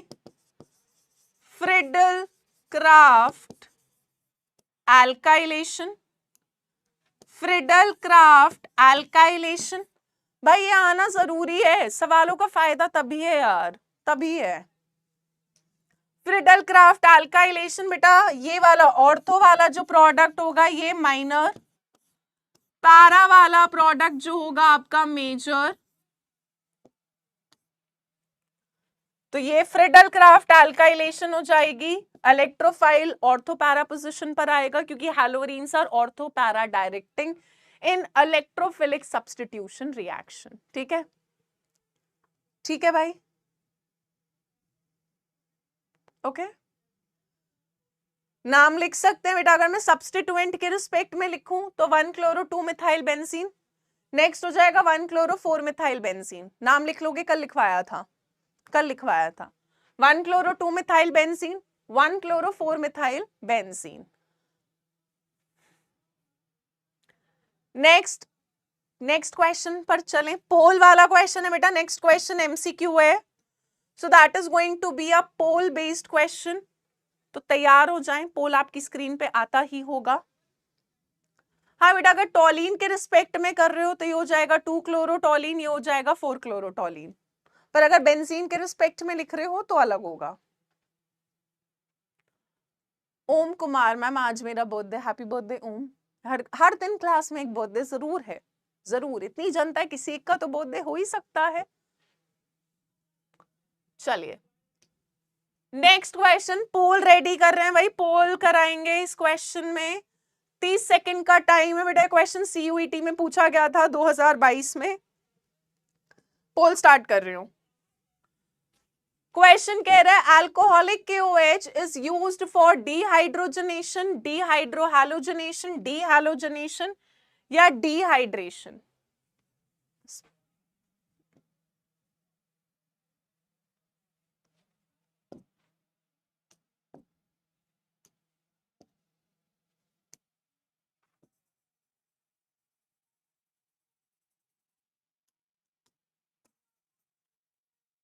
करे करे, मैं स्पेलिंग ठीक कर रही हूँ बस।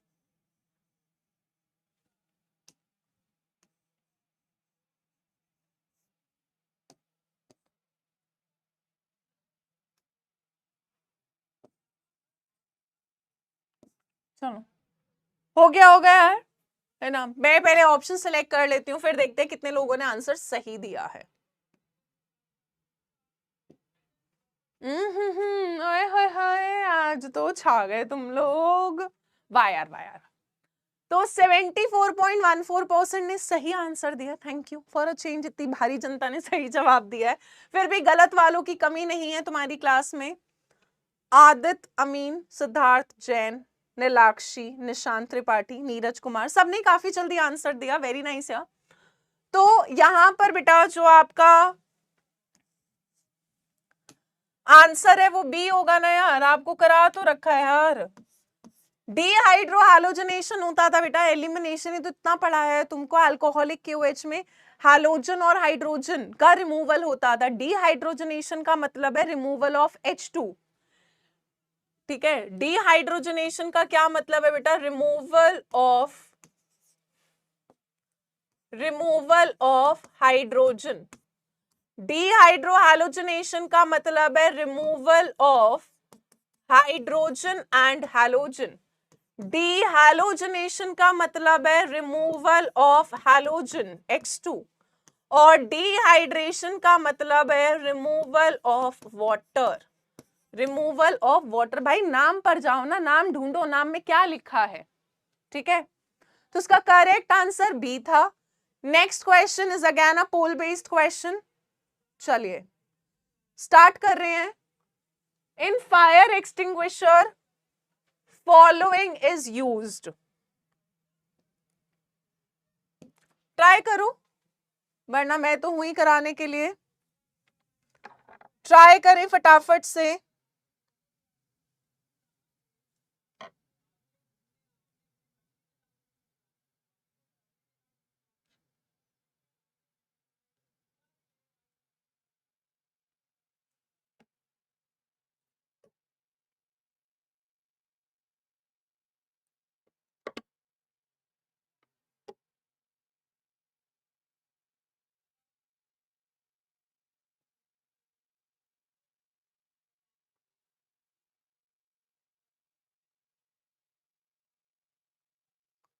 चलो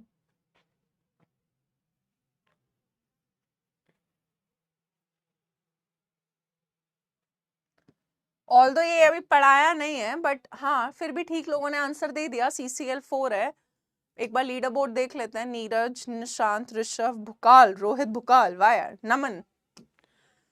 तो बेटा फायर एक्सटिंग्विशर के अंदर आपका जो सॉल्वेंट की तरह यूज होता है दैट इज CCl4। ठीक है, या आपका बहुत जगह फोम फायर एक्सटिंग्विशर में भी यूज होता है। तो CHCl3 of course, chloroform is not used. Carbon disulphide CH2 ऐसा कुछ तो हमने पढ़ा ही नहीं है। ठीक है, CH2Cl ऐसा कोई कंपाउंड था ही नहीं। ठीक है, अगर मान लो मैं CH2Cl2 भी लिख दूं तो अभी डाइक्लोरोमीथेन नहीं बेटा, CCl4। Are we clear with this question? ठीक है, पर अगर सवाल में CH2Cl दिया हुआ है तो भी ये वाला कंपाउंड तो पॉसिबल ही नहीं है, स्टेबल ही नहीं होगा। ठीक है, चलिए next question, again a poll based question. कह रहे हैं इनमें से कौन से मॉलिक्यूल में हाईएस्ट डाइपोल मोमेंट होगा? टाइम स्टार्ट करते हुए जल्दी से आंसर दो।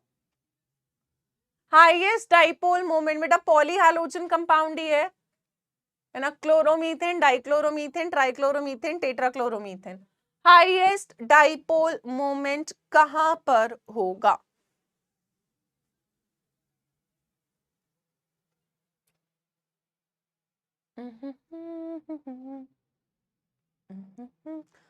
बेटा मैंने ऑर्डर ना तुमको क्लास में लिखवाया हुआ है, अपने नोट्स में जरा जाकर देखना, स्टार्टिंग में जाकर देखना।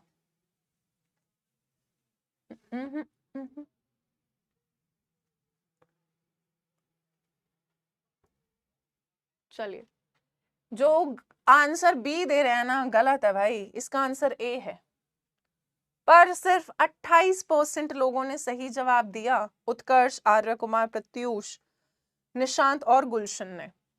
सो बेटा यहां पर देखें जरा डाइपोल मोमेंट का ऑर्डर, CCl4 में तो बेटा सबसे कम, ये तो नॉन पोलर ही था, याद करो यार, तुम्हें लिखवाया हुआ है मैंने ये। यहां पर तो डाइपोल मोमेंट कैसा होता था बेटा, 0 होता था, non polar, it's non polar.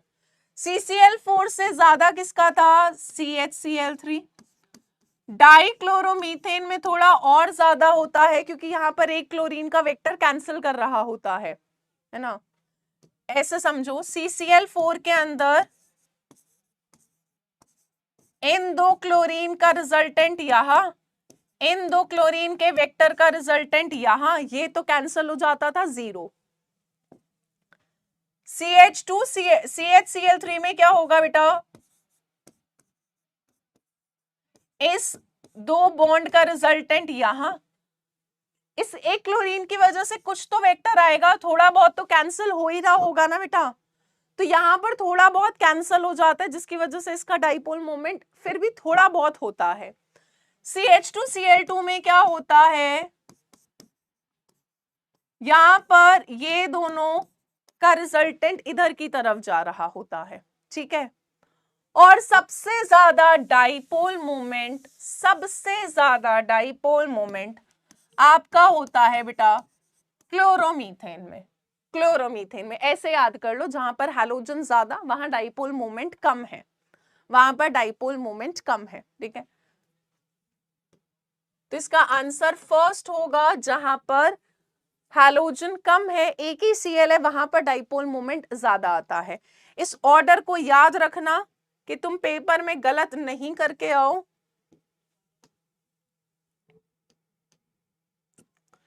इस ऑर्डर को याद रखना, इंपॉर्टेंट है।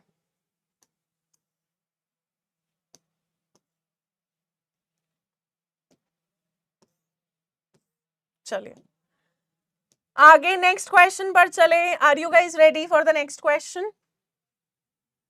चलिए नेक्स्ट क्वेश्चन भाई एक केस बेस्ड क्वेश्चन है, तो पहले ही पूरा केस पढ़ लो तुम, फिर आगे मैं सवाल करवाऊंगी।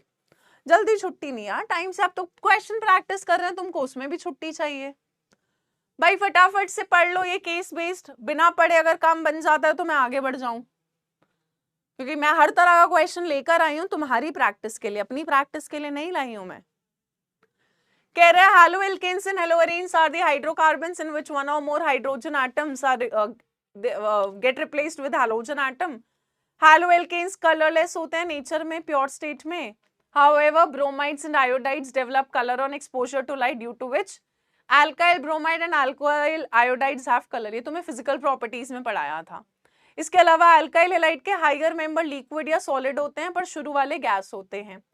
हैलोएल्केन का बॉइलिंग पॉइंट एल्केन से ज्यादा होता है, और हमने यही बात करी थी, हैलोएल्केन का बॉइलिंग पॉइंट बढ़ेगा जैसे जैसे हैलोजन बढ़ेंगे, ब्रांचिंग से डिक्रीज होता है। मेल्टिंग पॉइंट लैटिस स्ट्रक्चर पे डिपेंड करता है, पैरा आइसोमर का मेल्टिंग पॉइंट ऑर्थो और मेटा से ज्यादा होता है। ओके ओके ओके ओके, ये सब कहानी है, पढ़ लिया तो आगे सवाल कर लें। केस बेस्ड क्वेश्चन बेटा आने के काफी चांसेस हैं। चलिए ठीक है, अब ज्यादातर क्या होता है केस बेस्ड से क्वेश्चन रिलेटेड होता नहीं है। Poll, let's do poll. 30 second start. इनमें से करेक्ट स्टेटमेंट चूज करके बतानी है। Methyl chloride is solid at room temperature, methyl bromide is gas at room temperature, ethyl chloride is liquid at room temperature, none of these. ज्यादातर case based question case से, theory जो दे रखी होती है उससे रिलेटेड ही नहीं होते हैं।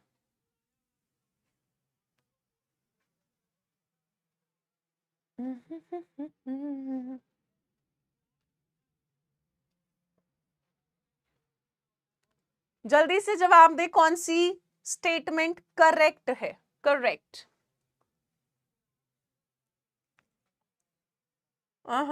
ना,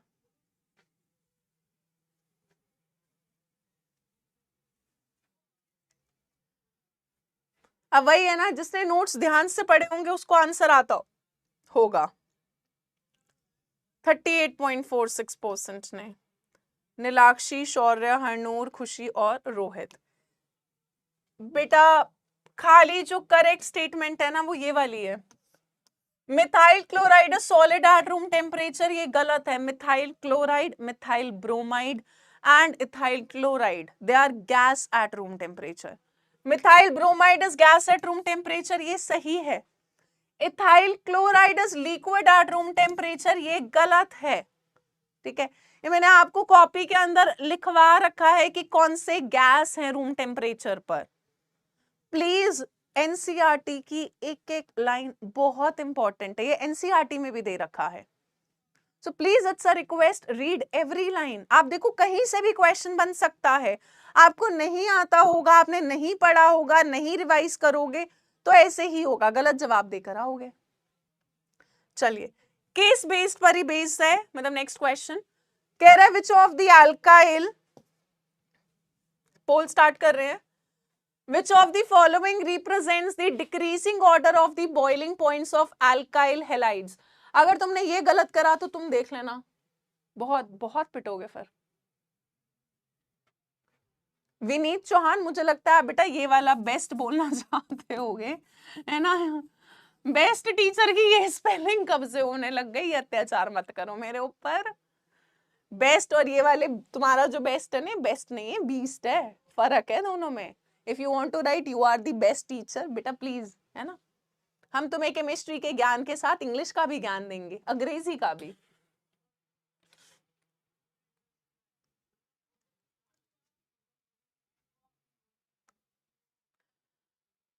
चलो भाई, decreasing order of boiling point, बेटा करेक्ट ऑर्डर यहां पर जो है वो है आपका ए।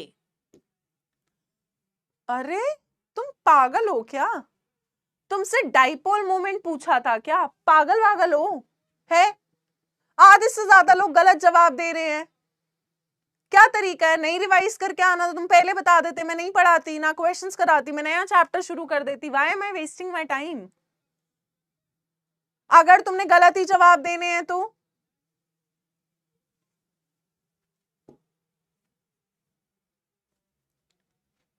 इन बच्चों ने सही जवाब दिया, बाकी तो मेरे को लग रहा है पागल ही हो गए हैं।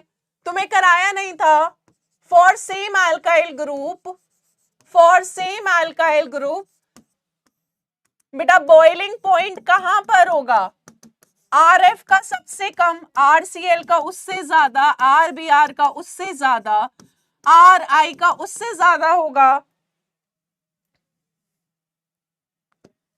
इधर की तरफ जाओगे मॉलिक्यूलर मास बढ़ेगा, मॉलिक्यूलर मास बढ़ेगा तो बॉइलिंग पॉइंट भी क्या करेगा? बढ़ेगा।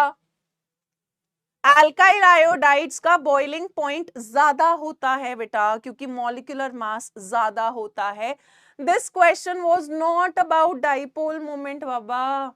डाइपोल मोमेंट वाला हमने अलग करा था, उसमें हमने करा था कि CH3Cl का डाइपोल मोमेंट CH3F से ज्यादा था। पर बॉइलिंग पॉइंट तो मॉलिक्यूलर मास के डायरेक्टली है। अल्काइल आयोडाइड का मतलब मास ज्यादा होगा तो बॉइलिंग पॉइंट ज्यादा ही तो होगा यार। तुम नहीं रिवाइज करके आ रहे हो, कोई फायदा नहीं है इन क्वेश्चंस का, कोई फायदा नहीं है। मैं नहीं कराऊंगी अगली बार से क्वेश्चंस ना। पूरा सेशन अलग, मैं अपना क्लास वेस्ट कर रही हूं और उसके बाद ये हाल है। भूल गए तो पढ़ के आओ ना, पेपर में भूल आना। नेक्स्ट क्वेश्चन है, लोएस्ट बॉइलिंग पॉइंट इनमें से किसका है? 1 bromobutane, 2 bromobutane, 2 bromo, 2 methyl propane, या all of them have same boiling point?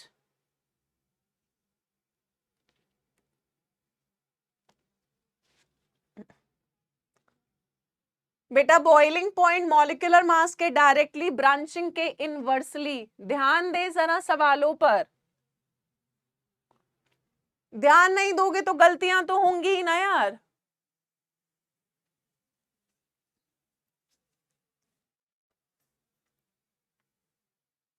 Lowest पूछा है भाई, लोएस्ट बॉइलिंग पॉइंट।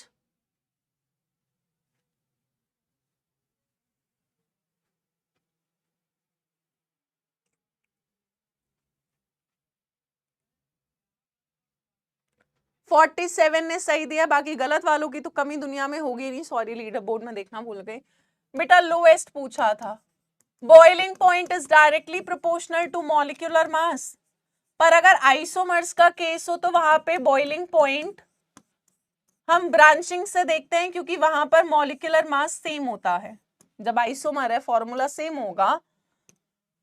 1 ब्रोमोब्यूटेन हो गया बेटा CH3 CH2 CH2 CH2Br। 2 bromobutane हो गया ये वाला।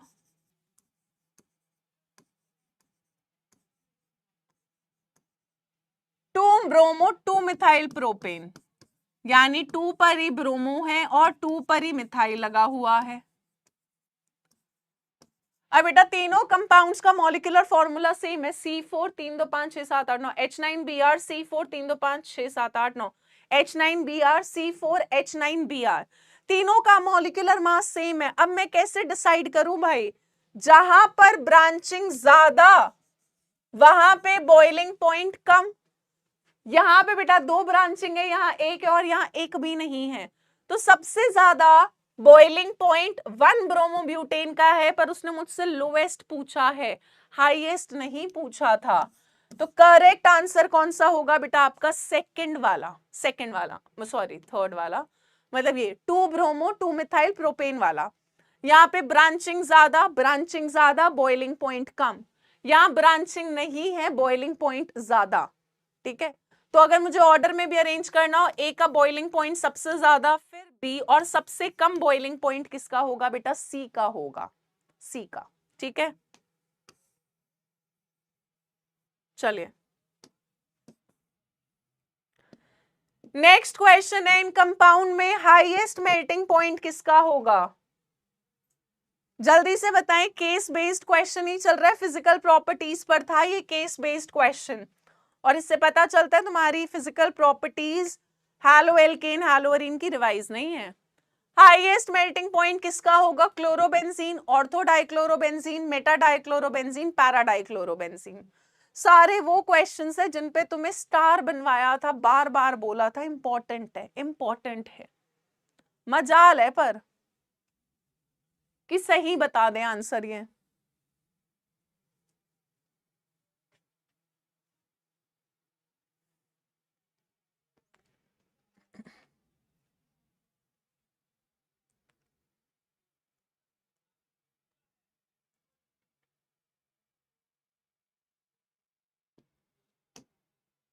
अभी भी 46%, अभी भी गलत जवाब देने की कमी ही नहीं है यार। सेम नाम दिख रहे हैं, सेम नाम। बेटा पैरा डाइक्लोरोबेंजीन का मेल्टिंग पॉइंट इन सब में ज्यादा होगा, क्लोरोबेंजीन से ज्यादा डाइक्लोरो का होगा ना यार, 2 क्लोरीन है वहां पर। और आपको बताया था बेटा यहाँ पर सिमेट्री होती है, क्रिस्टल स्ट्रक्चर में बेटर पैक होता है पैरा डाइक्लोरोबेंजीन, इसका मेल्टिंग पॉइंट ऑर्थो और मेटा आइसोमर से ज्यादा होता है, ज्यादा होता है। क्लास का कराया हुआ सवाल, स्टार बनाया था मैंने यहाँ पर कि फिजिकल प्रॉपर्टी में 3 चीजें बहुत इंपॉर्टेंट थी।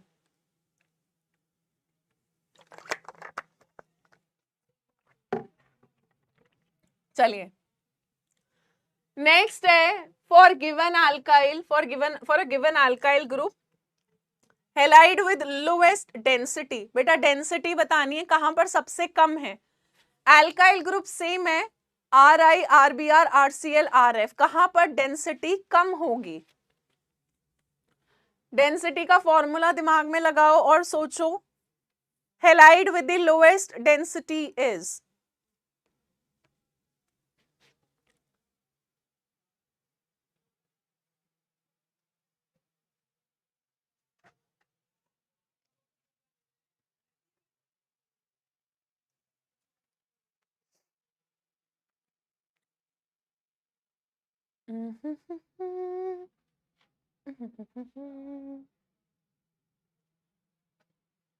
बेटा लोवेस्ट पूछा है, लोवेस्ट। चले इसका आंसर डी है। देखते हैं कितनों ने सही दिया। 32% भाई, 32। दिमाग मुझे लग रहा है तुम लोग का घुटनों में है, कुछ याद नहीं है। डेंसिटी का formula mass upon volume, mass upon volume. Same alkyl group है बेटा, जहां पर मास कम होगा डेंसिटी वहां कम होगी। आरएफ का मास कम होगा, डेंसिटी उसकी कम होगी। तुम्हें मैंने एक टेबल भी बनाई थी, मतलब मैंने कहा था बनाना मत, बट वहां पे मैंने तुम्हें रेफरेंस के लिए करवाया था। और वहां पे आपको करवाया था बेटा CH3F, CH3Cl, CH3Br और CH3I। नीचे आओगे डेंसिटी बढ़ा था, और ये भी बताया था कि अगर हैलोजन एटम बढ़ता है तो भी डेंसिटी बढ़ती है। Ri की तो सबसे ज्यादा डेंसिटी है, RF की सबसे कम डेंसिटी है। पता नहीं यार क्या कर रहे हो तुम। अभी तो एक ऑर्गेनिक का चैप्टर पढ़ाया है, तुम उसमें मेरे को इतने गलत जवाब दे रहे हो। 5 चैप्टर जब तुम पढ़ोगे तुम तो सब खराब करके आ जाओगे यार, हैं। बाय मिस्टेक हो गया मिस्टर मलिक, बहुत बढ़िया बेबा। पेपर में भी बेटा जब टीचर नंबर काट देगी ना, और फिर रियलाइज होगा कि ओहो मेरे नंबर तो इतने बन रहे थे, इतने कैसे आ गए, तब टीचर भी बोलती बेटा बाय मिस्टेक नंबर काट लिया मैंने तुम्हारे, हैं। गलतियों की पेपर में कोई गुंजाइश नहीं होती है। आपने बोर्ड क्या बार बार देने हैं, मुझे बताओ।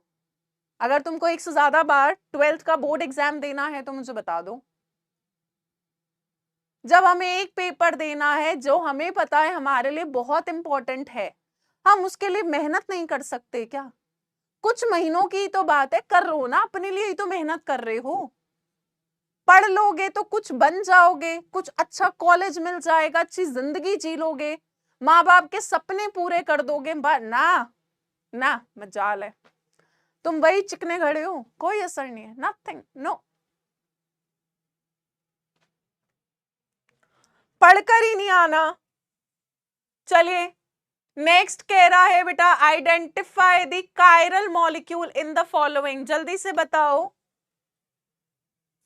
सॉरी वॉरी की कोई बात ही नहीं है यार, मैंने अब कुछ बोलना नहीं है तुमको, तुम्हें जो करना है करो, मैं सिर्फ सवाल डिस्कस करा रही हूं क्योंकि वो मेरा फर्ज है।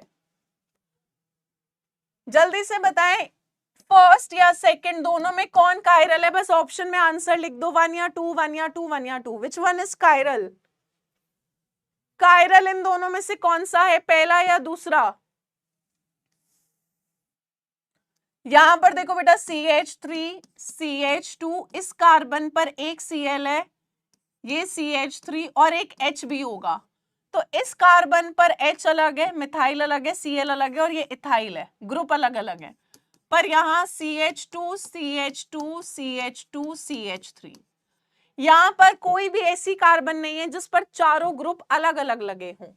तो यहां पर बेटा कायरल मॉलिक्यूल ये वाला है, और ये वाला आपका कैसा सेंटर है? कायरल सेंटर, ये वाला, ठीक है, जिसपे मैंने स्टार बनाया है।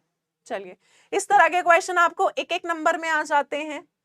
Next question, which compound in the following pair undergoes faster SN1 reaction? जल्दी से बताओ भाई, कहां पर SN1 तेजी से जाएगा, पहला या दूसरा? जल्दी बता दें, फर्स्ट या सेकंड? SN1 का बेटा रिएक्टिविटी ऑर्डर क्या था, याद करो भाई। SN1 दो स्टेप उल्टा, दो स्टेप, कार्बोकेटाइन बनता था, कार्बोकेटाइन की स्टेबिलिटी का ऑर्डर क्या होता था? 3 डिग्री, 2 डिग्री, 1 डिग्री, और लास्ट में मिथाइल हैलाइड होता था। अब बेटा अगर मैं यहां पर देखूं तो ये वाला अल्काइल हैलाइड, ये कार्बन फर्दर 3 कार्बन से जुड़ी है, तो ये कैसा है? 3 डिग्री। यहां पर जो कार्बन है वो फर्दर 2 से जुड़ी हुई है, 2 डिग्री। इन दोनों में फास्टर SN1 कौन सा वाला जाएगा? फर्स्ट वाला, 3 डिग्री वाला अल्काइल हैलाइड। सेकंड क्यों जाएगा बेटा? 2 डिग्री और 3 डिग्री में तो 3 डिग्री फास्टर जाएगा ना, यहाँ पे कार्बोकेटाइन ज्यादा स्टेबल होगा, यहाँ पर कम स्टेबल होगा, ठीक है। This will go faster SN1।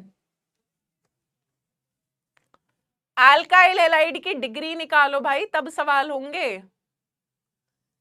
Next question, What happens when ethyl chloride is treated with aqueous KOH?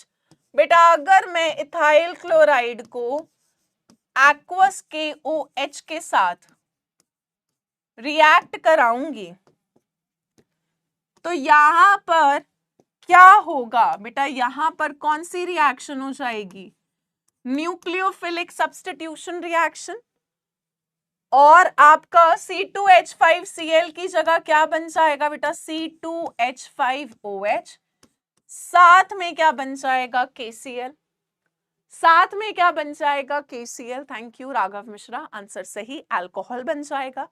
So what happens में बेटा, एक तो थ्योरी लिखनी पड़ती है, उसने जब थ्योरी में पूछा है तो आपको थ्योरी में जवाब देना पड़ेगा कि when ethyl chloride is treated with aqueous KOH it undergoes nucleophilic substitution reaction and we get ethyl alcohol plus KCl and then you can give the reaction।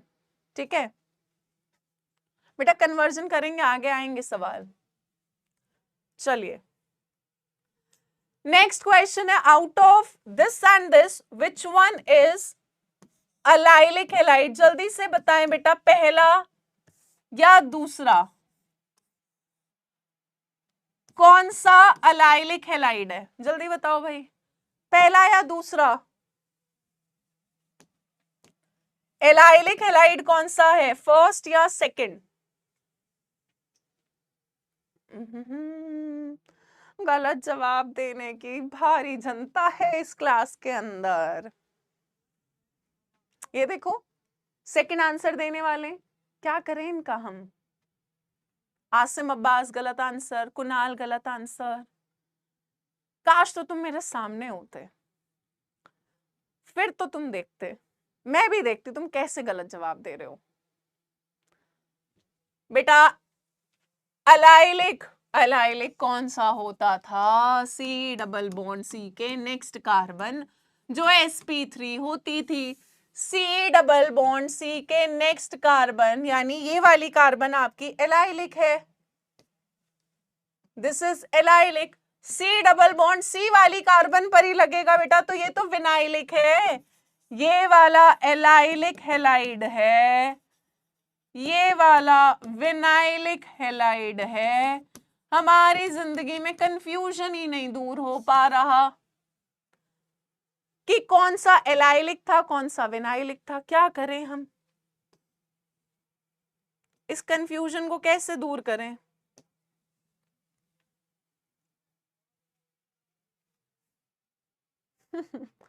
चलिए next question, chlorobenzene is extremely less reactive towards a nucleophilic substitution reaction, give two reasons for the same। आपको दो reason बताने हैं बेटा कि क्यों chlorobenzene यानी हैलोअरीन chlorobenzene वाला न्यूक्लियोफिलिक सब्स्टिट्यूशन रिएक्शन नहीं जाना चाहता। क्या दो रीजंस हैं, जल्दी बताओ भाई, क्या दो रीजंस थे बेटा कि ये न्यूक्लियोफिलिक सब्स्टिट्यूशन रिएक्शन जाना नहीं चाहते। तुम्हें कल ही पढ़ाया है मैंने। पहला रीजन क्या था बेटा, यहां पर जो कार्बन है वो कैसी हाइब्रिडाइज होती है, sp2 हाइब्रिडाइज। तो पहला रीजन हो जाएगा कि carbon hydrogen bond in chlorobenzene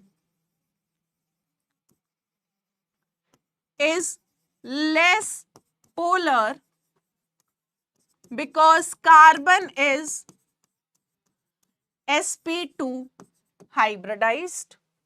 और दूसरा हो जाएगा बेटा due to resonance carbon hydrogen bond क्या एक्वायर कर रहा था बेटा, it acquires partial double bond character. ठीक है, तो बेटा यहाँ पे पार्शियल डबल बॉन्ड कैरेक्टर आने की वजह से कार्बन और हाइड्रोजन का बॉन्ड यानी कार्बन और क्लोरीन का बॉन्ड आसानी से टूटेगा ही नहीं। बॉन्ड एक तो लेस पोलर हो जाता है और छोटा हो जाता है, क्योंकि डबल बॉन्ड का कैरेक्टर आता है तो बॉन्ड छोटा हो जाएगा, बॉन्ड लेंथ कम हो जाएगी, बॉन्ड आसानी से टूटेगा नहीं, न्यूक्लियोफिलिक सब्स्टिट्यूशन होगा नहीं। ठीक है, चलिए नेक्स्ट क्वेश्चन है बेटा, why does para dichlorobenzene have a higher melting point than ortho and meta isomers। जल्दी से आंसर बताओ फर्स्ट पार्ट का। दिस इज बिकॉज, जल्दी आंसर बोलो भाई, जितने क्वेश्चन होंगे उतना तुम्हारे लिए बढ़िया है, मेरे लिए नहीं। This is because para-dichlorobenzene has symmetry. अरे हाँ, सिमेट्री के बजाय और क्या होता था? सिमेट्री तो है, आगे बताओ ना, मेन कहानी क्या थी? It has symmetry and therefore fits better in crystal lattice. बेटा ये क्रिस्टल लैटिस में अच्छे से पैक होता है and therefore has higher melting point. चलिए बी पार्ट में कह रहा है कि अगर मेरे पास प्लस माइनस का मिक्सचर है ब्यूटेन 2-ओल का,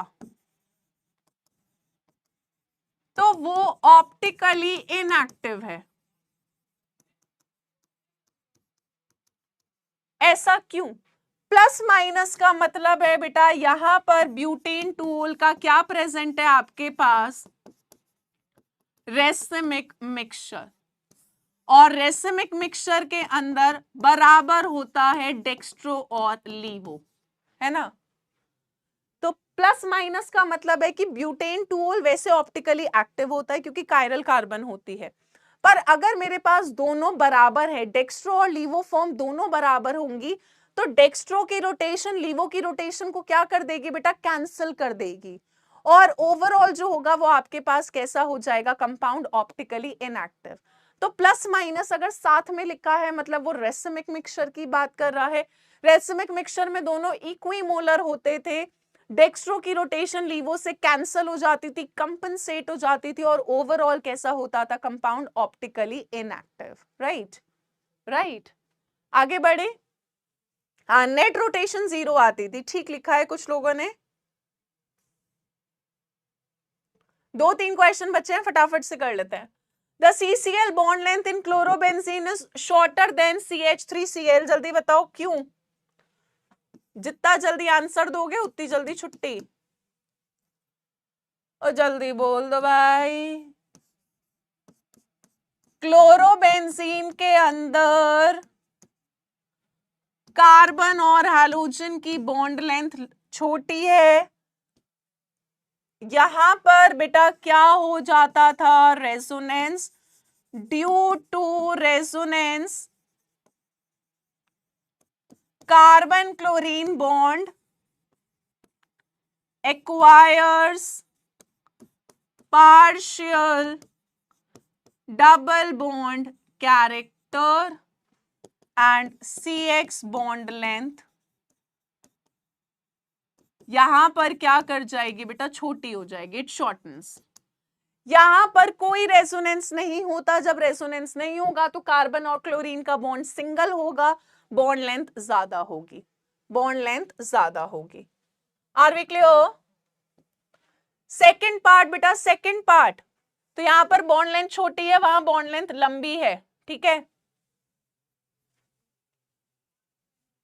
चलिए चलिए चलिए, क्लोरोफॉर्म को डार्क कलर बॉटल्स में क्यों स्टोर करते हैं? जल्दी बताओ, तुम्हें अभी भी पढ़ाया था भाई।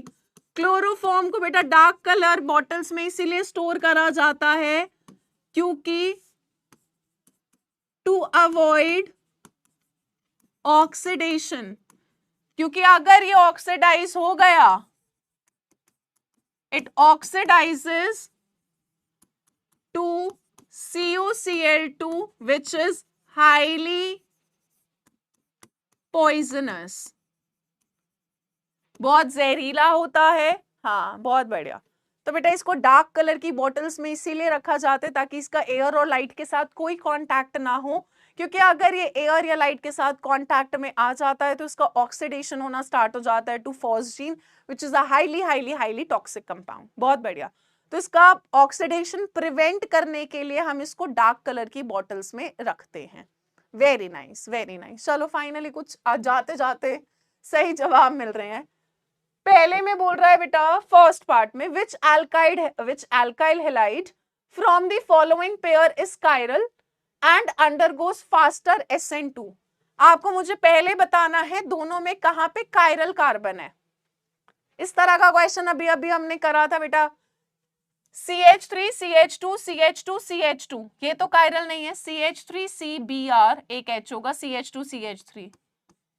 ये वाला कैसा मॉलिक्यूल है बेटा? कायरल। ए और बी में बहुत बढ़िया, जितेश, शिल्पी, आफिया, नैन्सी, प्रीति, अंकुर, विशाल, पंखुड़ी, ठीक है, बढ़िया। और कह रहे हैं इन दोनों में से फास्टर SN2 कौन जाएगा बेटा? SN2 का रिएक्टिविटी ऑर्डर याद करो, अल्काइल हैलाइड यानी मिथाइल, फिर 1 डिग्री, फिर 2 डिग्री, फिर 3 डिग्री। तो बेटा अब यहां पर अगर मैं आइडेंटिफाई करूं Br जिस कार्बन पर है वो एक से ही जुड़ा है, तो ये वाला अल्काइल हैलाइड कैसा है? प्राइमरी। Br जिस कार्बन पर है वो एक ही से और जुड़ा है। Br जिस कार्बन पर है वो एक दो और कार्बन से जुड़ा है, ये कौन सा हो जाएगा आपका? सेकेंडरी। ये कौन सा हो जाएगा? सेकेंडरी।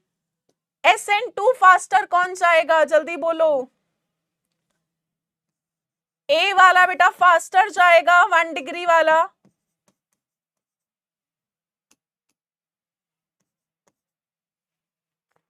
बहुत बढ़िया। तो बेटा कायरल बी है, पर SN2 तेजी से कौन जा रहा है? ए जा रहा है, क्योंकि ए वाला जो अल्काइल हैलाइड है वो प्राइमरी है, बी वाला जो अल्काइल हैलाइड है वो सेकेंडरी है। प्राइमरी और सेकेंडरी में प्राइमरी वाला SN2 जाना चाह रहा होता है, राइट। चलो नेक्स्ट कह रहा है out of SN1 and SN2 which reaction occurs with inversion of configuration? जल्दी बोलो आंसर, जल्दी जल्दी जल्दी जल्दी जल्दी जल्दी जल्दी जल्दी।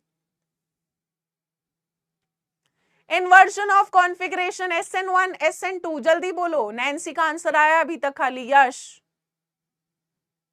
आदर्श ने तो अभी तक वो सी पे अटका हुआ है, ऋषभ वर्मा, हाँ जी। बेटा कॉन्फिगरेशन का इन्वर्जन कहां पर होता था? SN2 के अंदर, क्योंकि यहां पर न्यूक्लियोफाइल हमेशा बैक से अटैक करता था, 1 स्टेप में होता था। और रेसिमाइजेशन किस में होता था बेटा? SN1 में। कंप्लीट नहीं था, पार्शियल रेसिमाइजेशन होता है। मैंने आपको बताया था कि यहाँ पर इन्वर्जन का प्रोडक्ट रिटेंशन से ज्यादा होता था, पर हाँ आपको मिक्सचर मिलता था, रिटेंशन और इन्वर्जन। इन्वर्जन वाला थोड़ा ज्यादा होता था, बट रेसिमाइजेशन होता है पार्शियल। पार्शियल। बस लास्ट क्वेश्चन, पक्का प्रॉमिस, पक्का प्रॉमिस, लास्ट है लास्ट।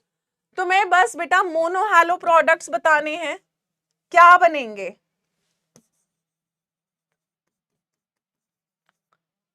बस इस लास्ट वाले में प्रोडक्ट बना दो, फिर तुम्हारी छुट्टी है, आई प्रॉमिस।